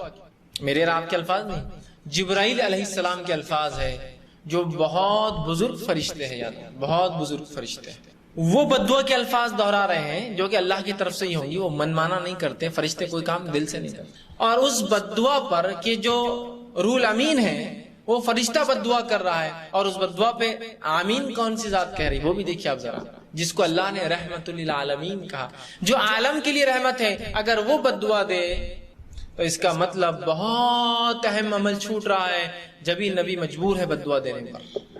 سمجھ رہے نا؟ نبی اکرم صلی اللہ علیہ وسلم نے پوری سیرت میں جو ایک واقعہ آتا ہے جہاں آپ نے بددعا دی، چھوٹا موٹا تو آپ نے کہا لوگوں سے، لیکن جو واقعتاً جو بد دعا کے الفاظ ایک یا دو واقعات ملتے ہیں، اجتماعی طور پر آپ نے ایک قوم کو بد دعا دی جس نے 70 حفاظ کو جو عالم دین تھے ان کو دھوکے سے بلا کر کہا ہمیں اسلام سیکھنا ہے، جب وہ آئے تو ان کو قتل کر دیا، شہید کر دیا۔ تب نبی اکرم صلی اللہ علیہ وسلم نے ایک مرتبہ آتا ہے 30 دن تک بد دعا دی ان کو فجر کی نماز میں قنوت پڑھ کر، اللہ نے روک دیا۔ دوسرا آتا ہے سیرت کے واقعات کے اندر کہ آپ نے چند کافروں کو بد دعائیں دی، بہت مختصر، بہت مختصر۔ جیسا کہ ایک شخص تھا، غالباً یہ ابو لہب یا ابو جہل کا، بہرحال میں بھول رہا ہوں کس کا بیٹا تھا، اس نے رسول اللہ کو بڑی اذیتیں پہنچائی۔ آپ صلی اللہ علیہ وسلم نے اس کو بد دعا دے کہ اللہ کے کتوں میں سے کتا تجھے کھائے، اور بہرحال ان کے والد جو ہے ابو لہب یا بہرحال ابو جہل میں بھول گیا کون تھا، وہ ہمیشہ اپنے بچے کی حفاظت کرتے تھے کہ محمد صلی اللہ علیہ وسلم بد دعا دی، اس لیے کہ نبی نبوت کا اقرار تو نہیں کیا تعصب کی بنیاد پر، لیکن جانتے تھے نبی حق ہے۔ اپنے بیٹے کو ہمیشہ بیچ میں سلاتے اور لوگوں کو اطراف سلایا کرتے تھے۔ پھر بھی ایک واقعے میں سفر پر تھے، اپنے بیٹے کو ساتھ لے گئے، ایک شیر آیا اور سب کچھ چھوڑ کر صرف بیچ میں سے اس کو اٹھا کر لے گئے اور مر گیا، کھا گیا۔ تو بہت چند واقعات تھے جب رسول اللہ نے بد دعائیں دی لوگوں، بہت ایسے کہ بالکل انگلیوں پہ گنے جا سکتے، بس چند، اور اکثر اس میں سے کافروں کو دی، جتنی ہے پورے کافروں کو ہے، وہ قوم کو دی، اس فرد کو دی، مومنوں کو مسلمانوں کو نہیں دی، صحابہ کو نہیں دی، اپنی قوم کو نہیں دی، کافروں کی دی، اس میں سے اپنی قوم کے کافر لوگوں کو دی، مسلمانوں کو نہیں دی۔ یہاں لیکن کہہ رہے ہیں آمین، لعنت، ہلاکت، بربادی، برائی اس شخص کے لیے جو رمضان جیسا مہینہ پالے اور اس میں اپنی مغفرت نہ کرا سکے۔ اے محمد صلی اللہ علیہ وسلم کہو آمین، تو آپ فرماتے ہیں میں نے کہا آمین۔ آپ نے آمین کہا، اللہ قبول کر، آمین کا مطلب ہوتا ہے اللہ قبول کر اس بات۔ تو دیکھ رہے ہیں آپ کتنا اہم مہینہ ہم پر اور آپ پر جا رہا ہے کہ اس کو اگر ہم چھوڑ دیتے ہیں تو نبی اکرم صلی اللہ علیہ وسلم کی بد دعا کی ہم اور آپ مستحق ہوتے ہیں۔ اندازہ لگائیے اس سے، رسول اللہ صلی اللہ علیہ وسلم بد دعا دے رہے ہیں ہمیں، تو کوئی مذاق نہیں اور کوئی معمولی چیز ہم سے چھوٹ نہیں رہی ہے، بہت ہی زیادہ کوئی اہم چیز چھوڑ رہے ہیں جب ہی نبی ہمیں جو ہے بد دعا دے رہا ہے، ورنہ نبی بد دعا نہیں دیتے قوم کو، یاد رکھیے۔ تو اس رمضان کی اہمیت کو سمجھیے۔ تیسرا آپ نے فرمایا لعنت، ہلاکت، بربادی اس شخص پر جس کے سامنے آپ کا نام ہے، رسول اللہ صلی اللہ علیہ وسلم کا نام ہے، اور آپ پر درود نہ بھیجے۔ یہ تین عمل بڑے بہت برے کہ نبی نے اپنی قوم کو بد دعا دی۔ ظاہر سی بات ہے اس میں کافروں سے آپ خطاب نہیں کریں، رسول اللہ پر درود تو وہی بھیجیں گا جو مسلمان ہیں، والدین کی خدمت تو وہی کریں گا جو مسلمان ہیں، کافر کیوں کریں گے؟ وہ تو اولڈ ایج ہوم میں لے جا کر چھوڑ دیں، بوڑھے گھروں میں لے جا کر چھوڑ دیں، ہے نا، ہم ہی کریں گے ان کی خدمت، ظاہر سی بات ہے مسلمان ہی کریں گے۔ اور ظاہر سی بات ہے رمضان کا مہینہ کافروں کے لیے نہیں ہوتا ہے، میرے اور آپ کے لیے، مومنوں کے لیے، مسلمانوں کے لیے۔ تو پتہ چلا یہ بد دعا کے مستحق ہم ہی لوگ ہیں، مسلمان ہیں۔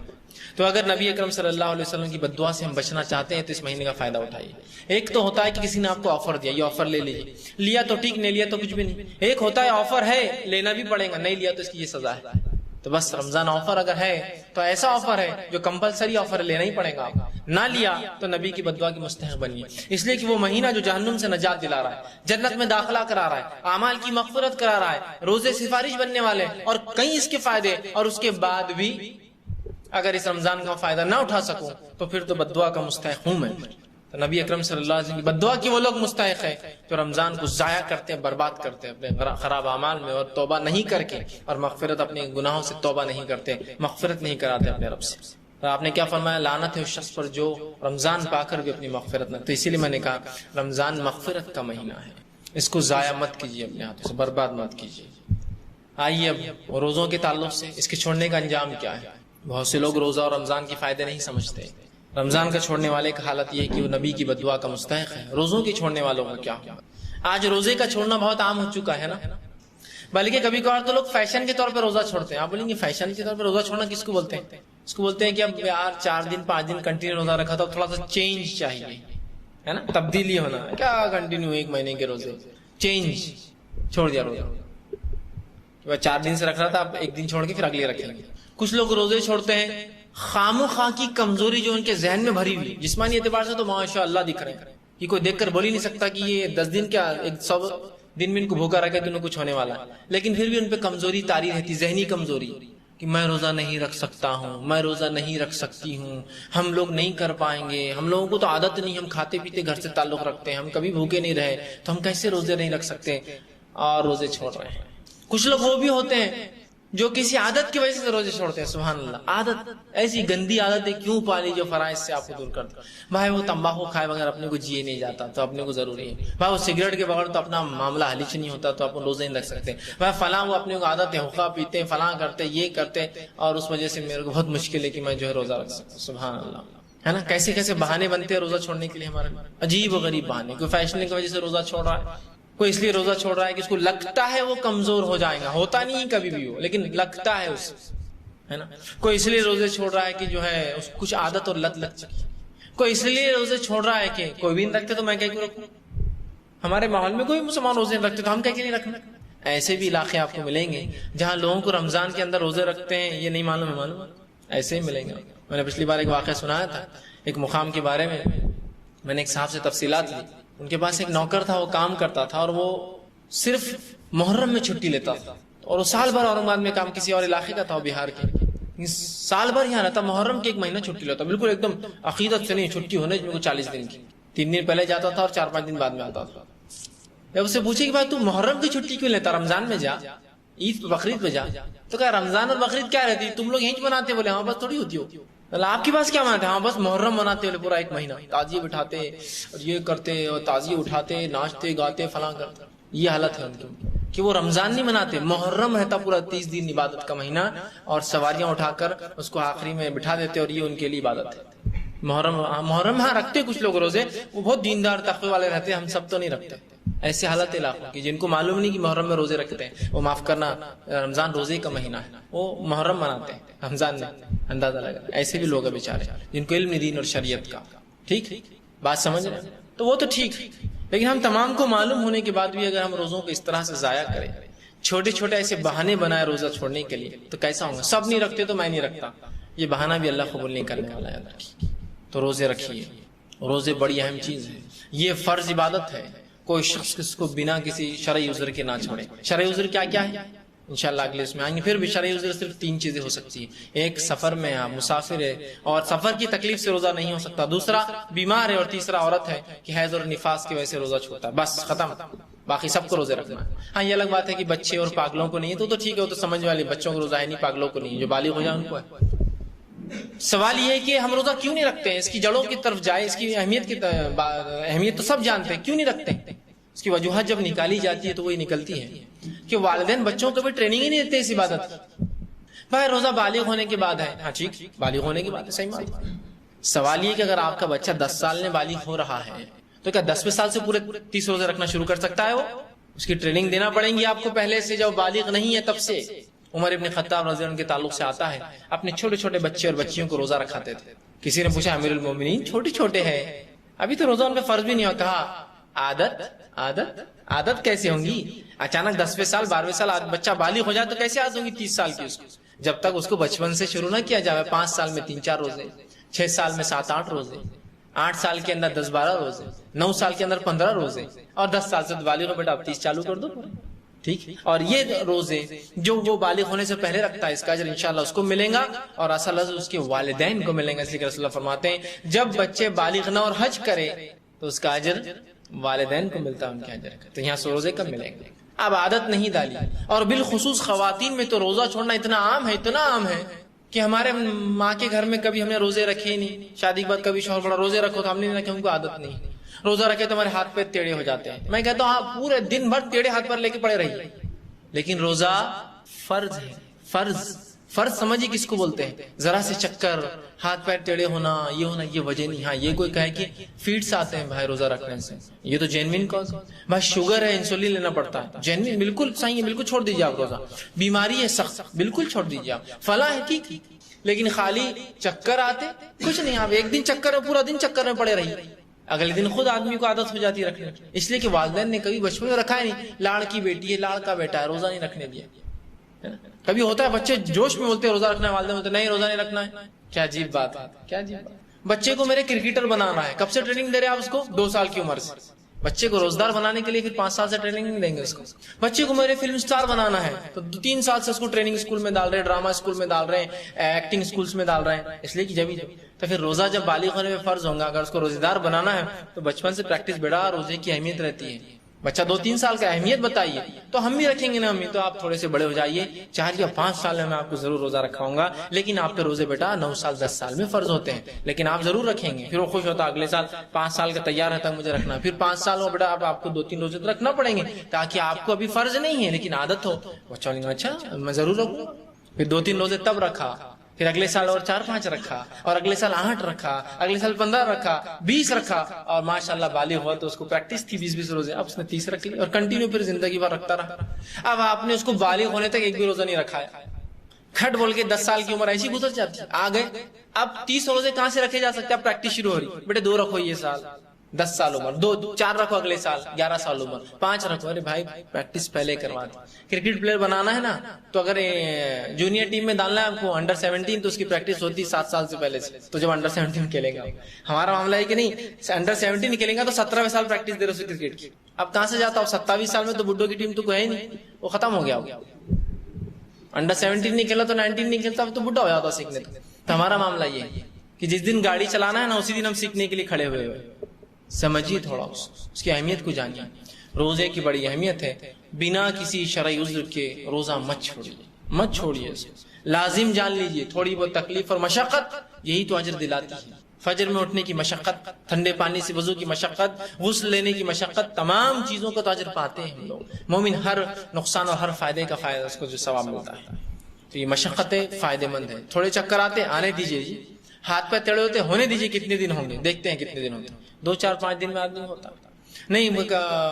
ہاں کوئی بہت مجبور ہے بیچارہ، نہ بیمار ہے نہ مسافر ہے، لیکن ایسی سخت مجبوری ہے بیچارے کی کہ اگر کام نہ کرے تو کھانا نہیں مل سکتا، اور کام یہ ہے کہ بیچارہ حمال ہے، اور حمالی بغیر کھانا کھائے کے نہیں کر سکتا بیچارہ، وزن اٹھانا پڑتا۔ ہوتے ایسے علاقے بھی ہیں جہاں لوگ بھوکوں مرتے ہیں، تو کیا کرے بیچارہ؟ اس کے مالک سے کہتا ہے مجھے مہلت دو تھوڑی سی کہ میں دوپہر میں کام نہ کروں، بس باقی میں صبح شام ضرور کروں گا آپ کا کام۔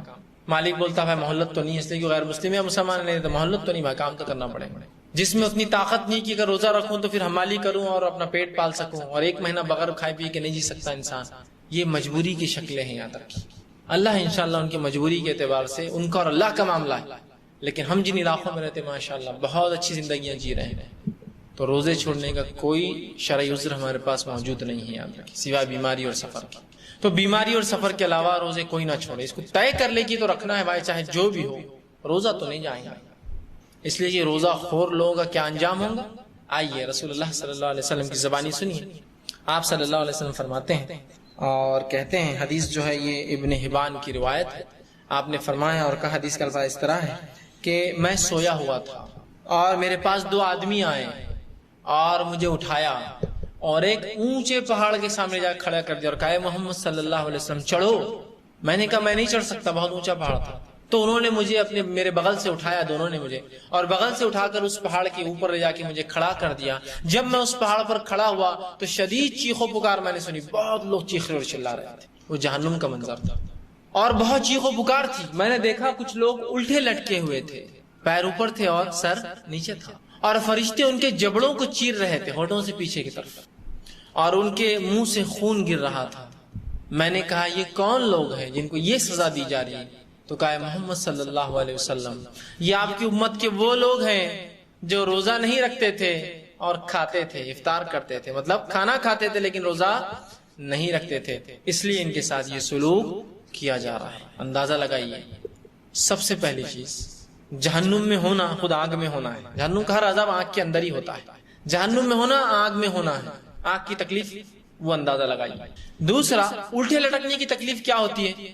کبھی کسی نے محسوس کیا ہو تو اسے ہی پتا ہوگا، کبھی کسی نے مذاق سے بھی، آپ کو ہوتا ہے نا ہیلتھ کلب میں بچے جاتے ہیں ہمارے نوجوان، وہ تھوڑی دیر کے لیے الٹا ہو جاتے ہیں، بعد میں جب پوری کسرت ہو جاتی ہے تو 2 منٹ آدھا منٹ کچھ سیکنڈ کے لیے مشینیں ہوتی الٹا کر دیتے ہیں، بلڈ فلو نیچے بھی ہونا فلاں، جو بھی اس کے فائدے بھی اپنی جگہ، زیادہ ہوگا تو آدمی خراب نقصان اس کے بلکہ خون جم جائے گا سر میں، لیکن تھوڑا سا فائدے مند ہوتا ہے الٹا ہونا، تو وہ تھوڑی دیر کے لیے الٹا ہو جاتے ہیں۔ کوئی مذاق میں کبھی مشین کو لاک کر دے اور 1 منٹ الٹا کر دے تو اٹھنے کے بعد آدھا گھنٹہ سے سر گھومتا رہتا ہے آپ کا، ہے نا، تکلیف بہت ہوتی ہے الٹے لٹکنے کی، اس لیے کہ بلڈ فلو کیا ہوتا ہے معلوم آپ، دل کے لیے بہت مشکل ہوتا ہے بلڈ کو اوپر پمپ کرنا پیروں کی طرف، تو وہ کیا کرتا ہے کمزور پڑ جاتا ہے اور پورے خون کو نیچے کی طرف چھوڑ دیتا ہے لا کے پورا جسم کے نیچے، اس لیے لال ہو جاتا ہے آدمی اس سے۔